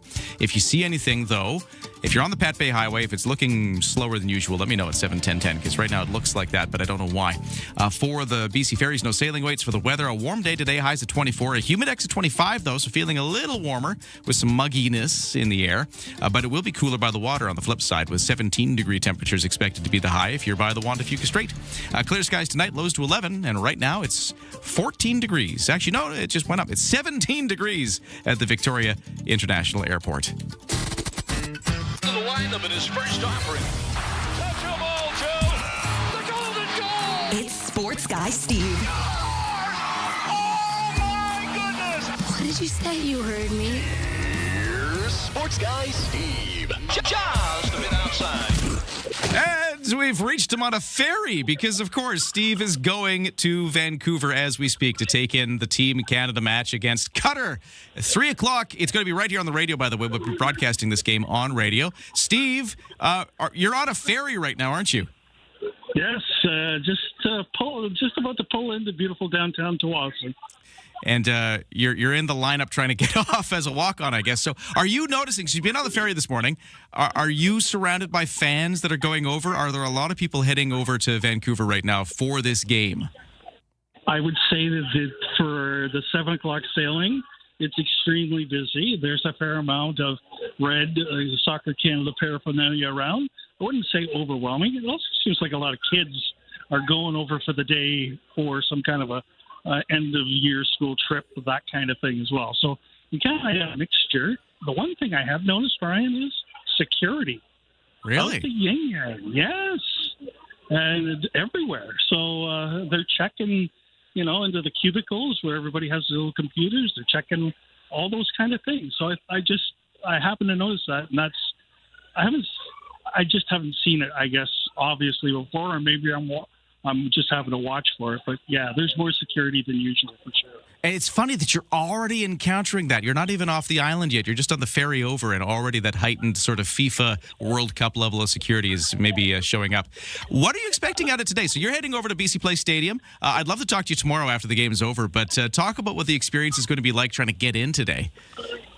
Well, it's going to be a little bit of an adventure because you have to go in a certain way. And it plays with what I would normally do transit-wise when I go to BC Place for a Lions game or a Whitecaps game.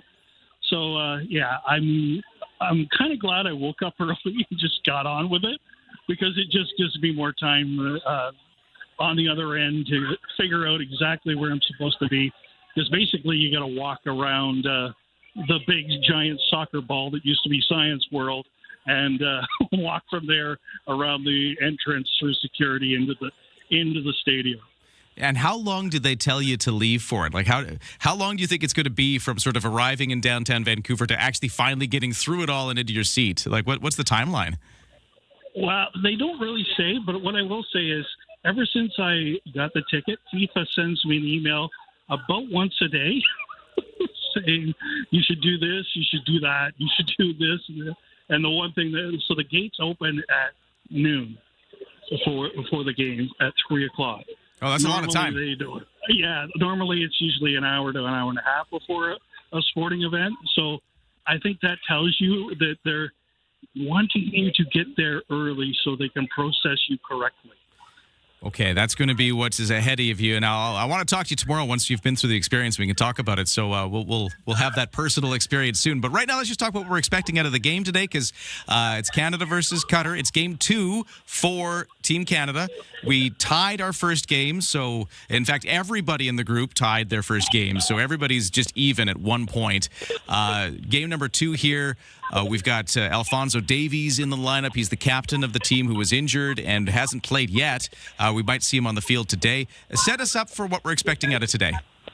Yeah, and Bambito, who's almost as important as Davies, is also fit, as they say in soccer talk, to play today. So that's a big addition as well. the real key here is they really need the 3 points out of this game because, as you mentioned, everybody in the group has a point at this point. And, a win gets you 3, a tie just gets you another 1. And then you're putting yourself into a tough game against Switzerland as your last game of the group. So winning today is pretty key if they want to get through to the round of 32. And apparently there's been a lot of Qatari residents have invaded Vancouver as well. And because they can afford tickets and they can afford luxury hotels, it's been very, very busy in Vancouver as a result.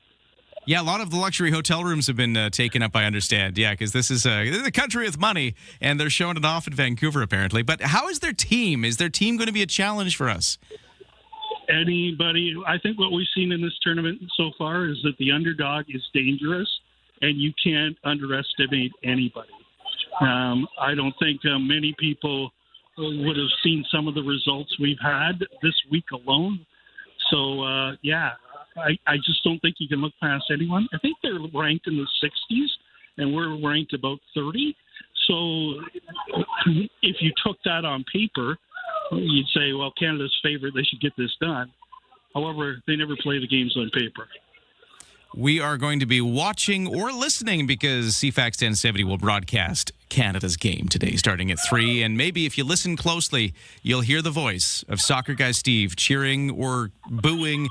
Who knows? Maybe you'll be reacting to the hydration break. In Toronto yesterday, Steve, we saw Panama and Ghana. And the fans were booing the hydration break apparently in Toronto. In the rain. Come on. Really?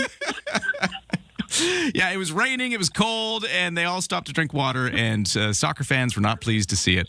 Okay. And this texter at 71010 says, did I hear Steve right? He said about the big soccer ball where Science World was. Well, it is the big... the big dome of Science World, they've just dressed it up to look like a soccer ball right now is one of the views of the Vancouver kind of False Creek Harbor front right now. They didn't take it away. It's just redecorated. So not to panic any listeners there who are texting in. So anyways, Steve, let's talk tomorrow. I would love to hear the follow-up after you've been through the experience. Yes, and Brad is helping me post throughout the day on the CFAX social media channels. So if you want to follow along as we get from point A to point B, by all means, Brad's going to take care of me. I sent him a clip already of getting on the ferry, and we'll keep you posted throughout the day and try to give you a taste of what it's really like going down the main streets. And I really want to check out that TSN broadcast location because it looks gorgeous on TV. Well, there you go. Vancouver looking good on TV. And Steve, we'll see you on the clips. Follow CFAX 1070 on Twitter, on YouTube, all these places. And we'll talk again soon, Steve. Thank you for this. Take care. All right, we got more on the news and the sports and everything you need to know to start the day with the 8:30 full report next. From CFAX 1070. Here's what's happening around the island. Until June 27th, you can lock in for love with the BC SPCA Victoria and raise money to help injured, homeless, and vulnerable animals right here in Victoria. Until July 19th, downtown Victoria is alive with free soccer-themed events, live match screenings, and more. Details at downtownvictoria.ca. Get more event info at CFAX1070.com. If it's happening, it's here. CFAX 1070.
CFAX Victoria. An iHeart radio station.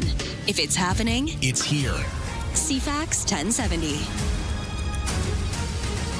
It's 8:31 on this Thursday, June 18th. We're at 17 degrees already in Victoria as we heat up towards an eventual high of 24. A little humidity in the air as well. We'll get you a full forecast in a moment. Right now, the news begins.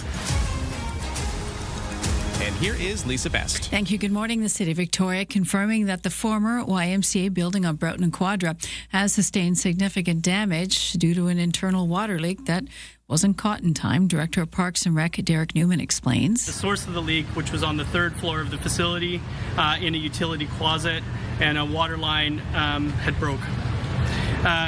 Their initial observations was significant amount of water had been cascading down the stairwells, through the walls, and through the ceilings. We don't have a detailed understanding of the extent of the damage at this point, but what we can say is that the first, second, and third floors all sustained water damage.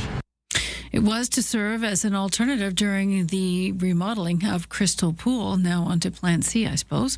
West Shore CMP are giving an update on a suspect wanted in connection with alleged sexual assault last week in Langford. The incident believed to have occurred around 3 last Tuesday afternoon in the area of Jacqueline Road and Station. Investigators say a young girl told them she was approached by a stranger at a bus stop on the station who spoke to her briefly, having a short conversation before sexually assaulting her. West Shore CMP arrested a 33-year-old man in relation to this incident yesterday with no physical injuries reported. Investigators say there was significant emotional and psychological impacts that sexual violence can have on victims. A couple new wildfires on the island. The good news is both of them are considered under control. One is near Port Alberni. The other one is just south of Campbell River. Local fire departments making quick work of those flames, getting them under control. We currently have 16 fires burning province-wide, 7 new starts in the past 24 hours, and 2 fires on the mainline are considered out of control. Spirits are high. Pubs across the pond are promising the beer will continue to flow. Not going to run out this time. World Cup excitement, fever pitch in Vancouver today. Canada set to take on Qatar, 3 o'clock in our country's second game of the tournament, and we will carry you all the action live here on CFAX starting at that time. CTV's Andrew Johnson looking at how some of the Vancouver bars were nearly drained of spirits. They've learned their lesson. They're stocking up. 200 kegs ready to go for this week. I've got another 80 kegs coming in the next couple days. They're not taking any chances after what happened on Saturday. A mob of Aussies, hundreds strong, nearly drank the bar dry, downing about 2,500 beers. We're here to give to the community. We're using our taxpayers' money for you, Canada. The pub had to make an emergency run to restock. I've never seen that before anywhere. That was like stadium-sized amount of alcohol. Despite the reports of excessive drinking, police Vancouver say FIFA fans have been respectful and there's been no bad incidents reported, so let's keep that afloat. Sports guy Steve, who is now soccer guy Steve today, will be bringing you live updates on social media. Is tracking throughout the game as he goes there live, bringing you all the action. Of course, we'll have it here on CFAX for you as well. And Canadians hitting the road in RVs once again. Summer kicking off, and we're all looking for cheaper ways to get away from it all.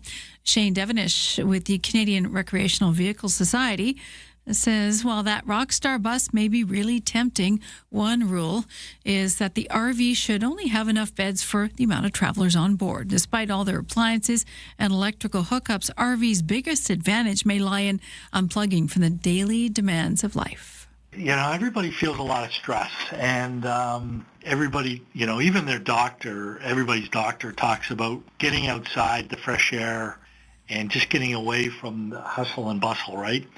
And I think that's a big thing these days where, you know, camping is really popular, you know, re-engaging with your family. He says you should visit various RV rental spots and dealerships to get a sense of the options before you rent, which can range from teardrop trailers, the tiny ones, to 42-foot behemoths. That's your news to 8:35.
Here's CFAX 1070 News poll question. Today we're asking, where do you prefer to go swimming? 21% say an indoor pool is good. 31% like to jump in a lake. 6% for the ocean.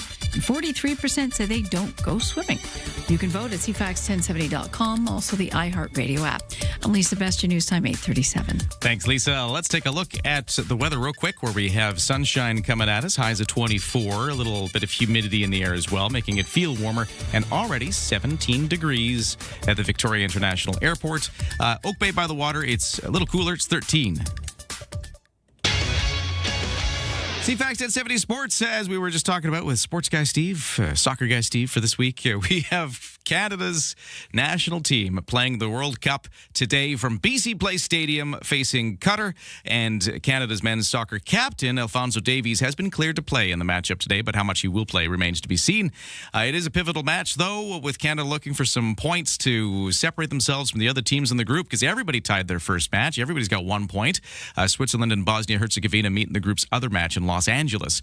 We've also got Mexico hosting South Korea in a Group A match today in Guadalajara. The match comes after the Mexican military shot down a drone that flew near the South Korean training camp. Mexico and South Korea both won their opening matches. Czechia and South Africa meet in the other Group A matchup. So there's sort of a sense of all of the games today.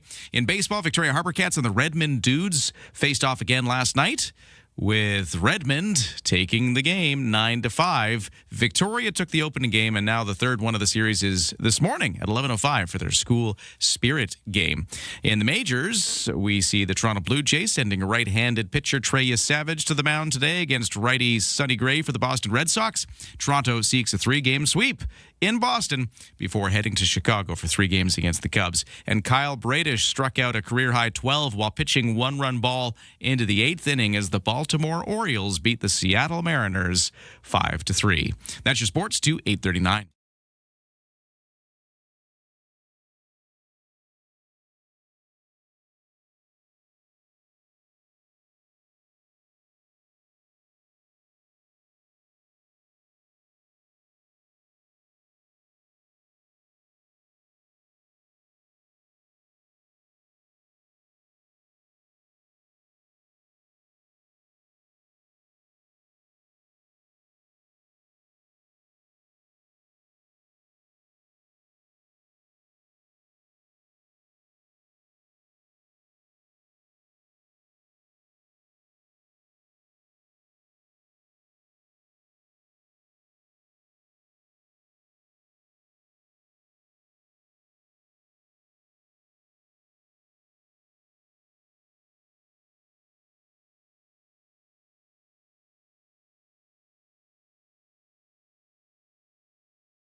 CFAX 1070 time now, 8:40 on the roads. We're starting to see the volume delays ease up a bit from the West Shore into downtown Victoria, as we often do at this time of day. No crashes or accidents to report there. Bay Street Bridge flowing in both directions right now. There's overnight closures again, though, tonight, 7 p.m. to 7 a.m., a full closure of the Bay Street Bridge. But both directions are moving right now. No sailing waits at BC Ferries. We were just talking to sports guy Steve / soccer guy Steve on the way to Vancouver. He was at the 7 o'clock sailing, saw a lot of red shirts and Canada jerseys. Maybe some extra people taking the ferry over to the mainland today. So it could be busy, but right now, actually, things are looking really good. The 9 o'clock is about 85% full, and it leaves in 20 minutes. And that's for vehicle deck space we're talking about there. The weather forecast looking beautiful. Sunny, high at 24. A little cooler by the water, but feeling a little warmer inland with a humidex at 25. Tonight, clear skies, lows to 11. And then tomorrow, it's the exact same forecast again as today. On the markets, S&P TSX in Toronto is down by 160 now as the losses deepen a little bit. It's not dramatic, but just down a bit to 34,964. The Dow is up 171 to 51,663. NASDAQ up 312 to 26,333. And the Canadian dollar at 70.7 cents U.S. Ryan and Lisa are ready when you are. Good morning. Day or night, find the highlights under latest audio at CFAX1070.com and on the free iHeartRadio app. And make sure you listen to us tomorrow for another chance to win Jazz Fest tickets. TD Victoria International Jazz Fest kicking off Friday. We got 4 packs of tickets to a bunch of shows. And I just got a text message, Lisa, at 7:10:10. Ryan and Lisa, you made my day. Thank you so much for the tickets to Kokoroko.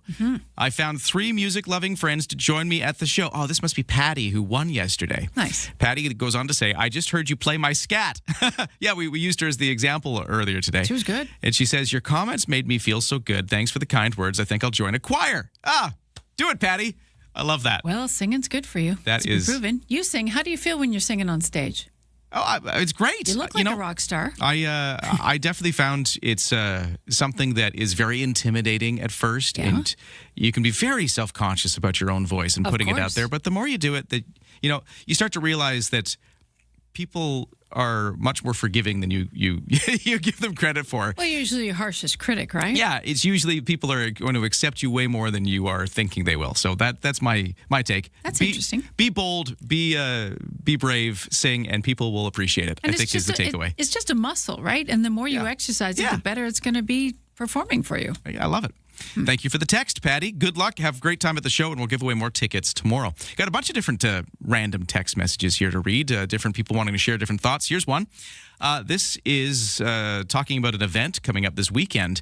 I was wondering if you might be able to mention a community event I'm involved in. I'm part of a group called the Repair Cafe, and we have an event once a month where we have volunteers fix broken items for free. Love it.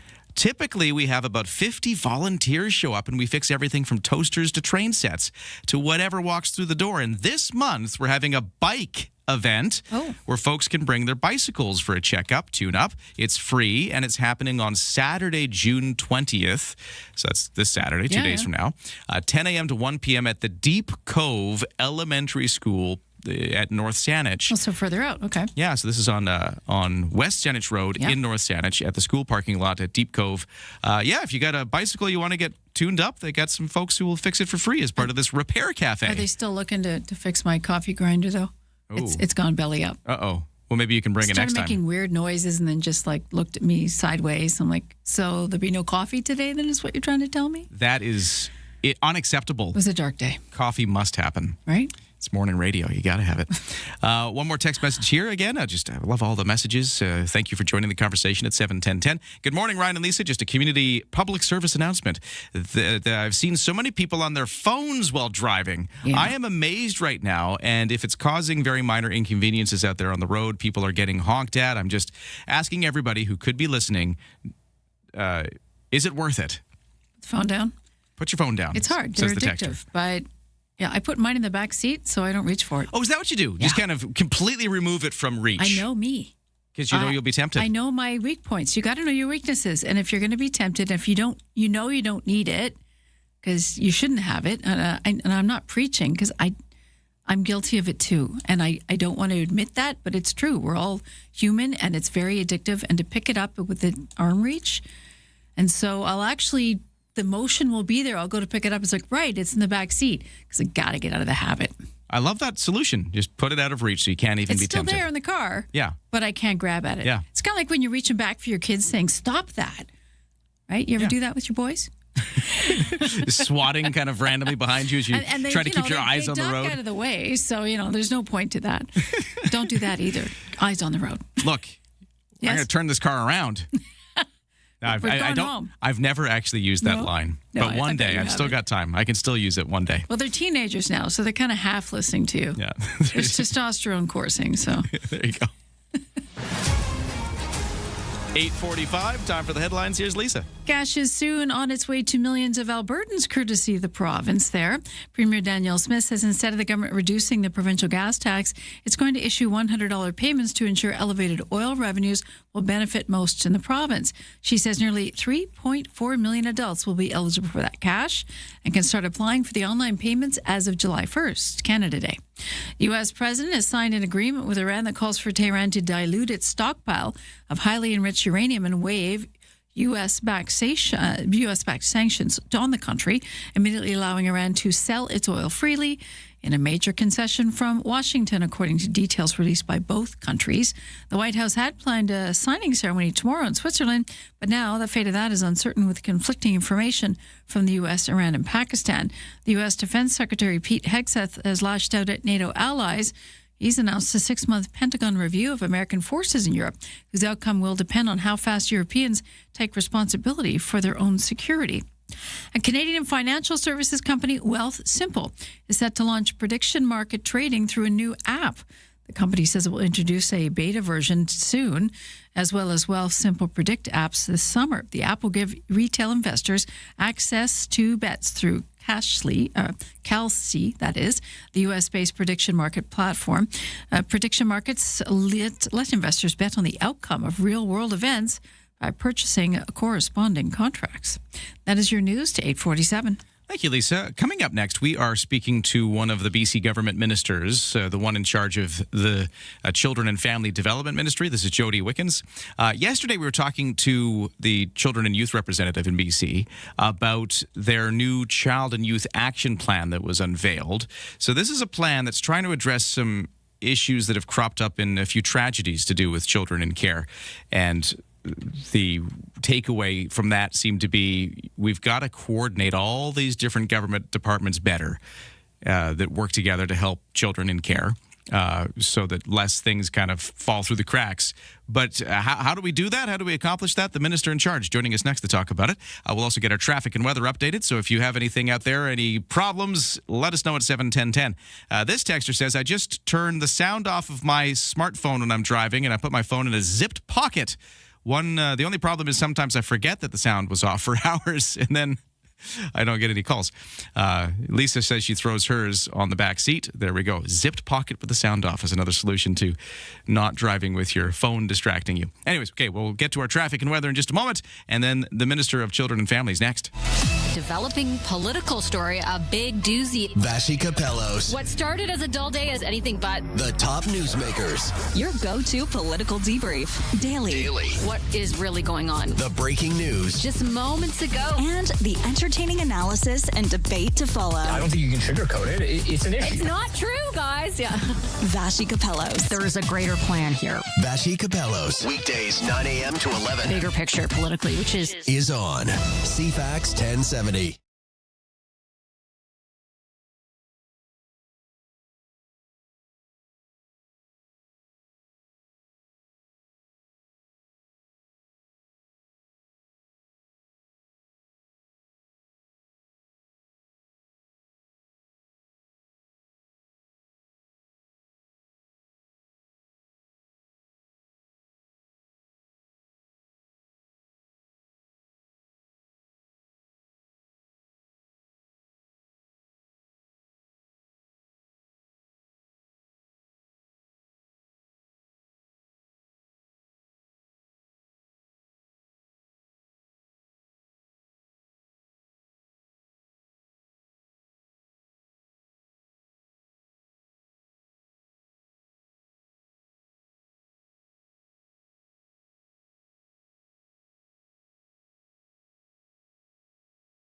CFAX Morning Show brought to you by Thrifty Foods. This Saturday from 10 until 1, the first 200 kids through the door, age 12 and under, are invited to decorate a free brownie for Dad at all locations, because, yes, it is the Father's Day weekend ahead of us.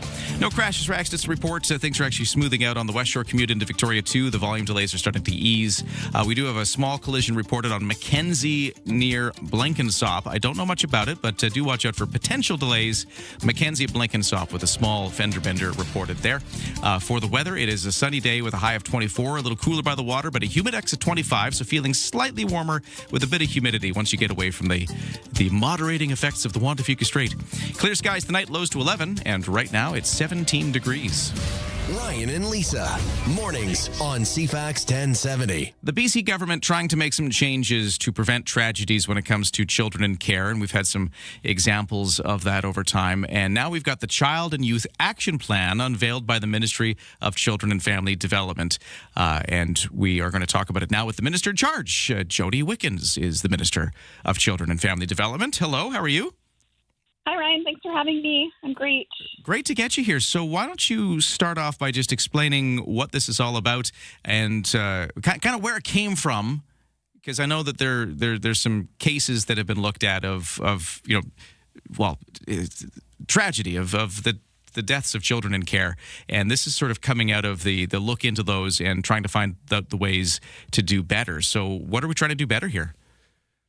Sure, absolutely. So for far too long, families, service providers have been telling us that our services are not connected, they're not working together, they're not achieving what we want them to achieve. So the Child and Youth Wellbeing Action Plan, and action is a really important word there, it provides like a clear roadmap to improve how government delivers programs and services across our ministries, not just in silos and individual ministries. It is a big part of the response to the Don't Look Away report that outlines the tragic death of Colby and his sacred story. I read that report previous to becoming a minister, and his story has stayed with me and a part of my drive for us our drive for us to do better in our government. It called for coordinated all of government response that doesn't place the responsibility just on one ministry, but ensures that we have a collective responsibility to child and youth well-being and supporting families. And really important, accompanied with the action plan is an outcomes framework. And the outcomes framework ensures that there's accountability for government, that we are measuring indicators of well-being, things like children feeling like they belong, have connection to their community and their culture, have access to healthy food and housing, and that we measure those things across our government. And where we don't see improvements, or where we don't see the income improvements that we want, that we make adjustments and we change things. And so it's really about charting a better future.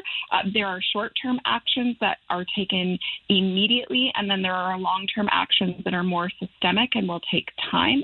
Things like our redesign of our supports and services for children and youth with disabilities, ensuring that more families that have complex children have access to the interventions and funding and support that they need.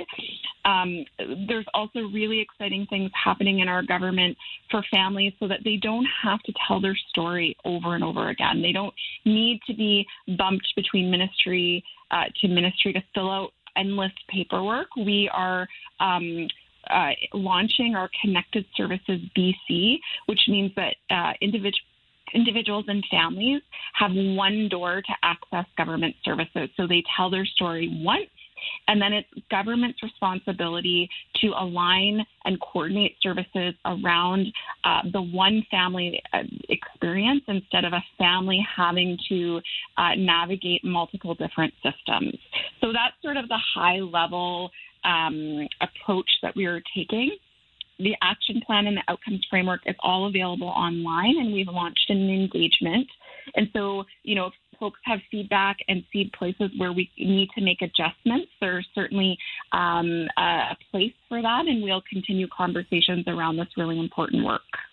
I think that's a frustration that everybody can sympathize with, regardless of whether you're dealing with, a child in care here or just any way you interact with the government. Sometimes I think people can, just be so frustrated with, talking to one arm of government, you fill out all the forms, and then you talk to another arm of government about something, and now all of a sudden you're doing it all again. You're like, didn't I just tell the government this stuff? And, I think that sort of that siloed approach that the government tends to have, one department's not talking to the other department. I think people can understand that regardless of which way you're interacting with government. So how do you actually break that down, though? Like you say that, that's what this plan is trying to achieve here when it comes to children in care. But how do you actually do that? And I think some people might be skeptical that that's something that the government's going to be able to pull off. Well, it's not an easy task, but what our action plan and outcomes framework does is it gives us a shared vision across our government. And so as the Minister of Children and Family Development, I chair our Cabinet Committee on Social Initiatives.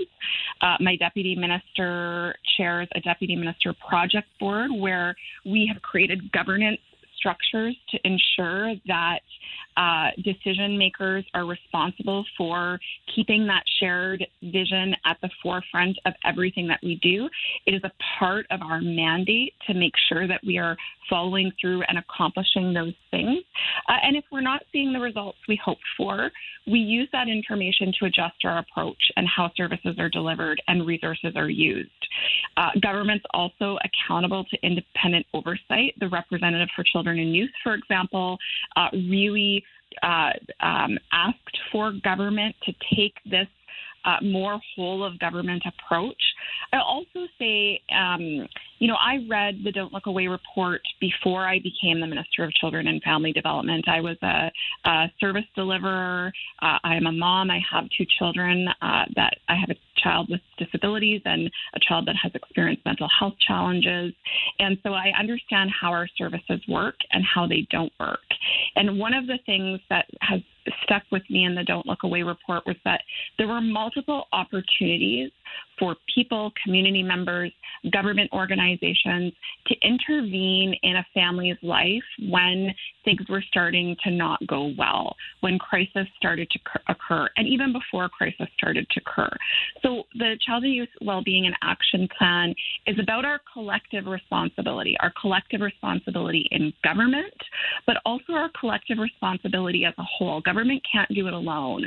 We do need partners to also partner with us to deliver these programs and services, tell us when things aren't working well, and come online to be a part of this transformation. Jody Wickens is Minister of Children and Family Development. Thanks for talking to us today. Oh, thanks for having me. I really appreciate it. Well, we're right at the time for the show today. Thanks for listening, everybody. I got to go, but join us tomorrow with another chance to win Jazz Fest tickets. Lisa's got your 9 o'clock news next, and thanks to Morgana Adby for producing today's show.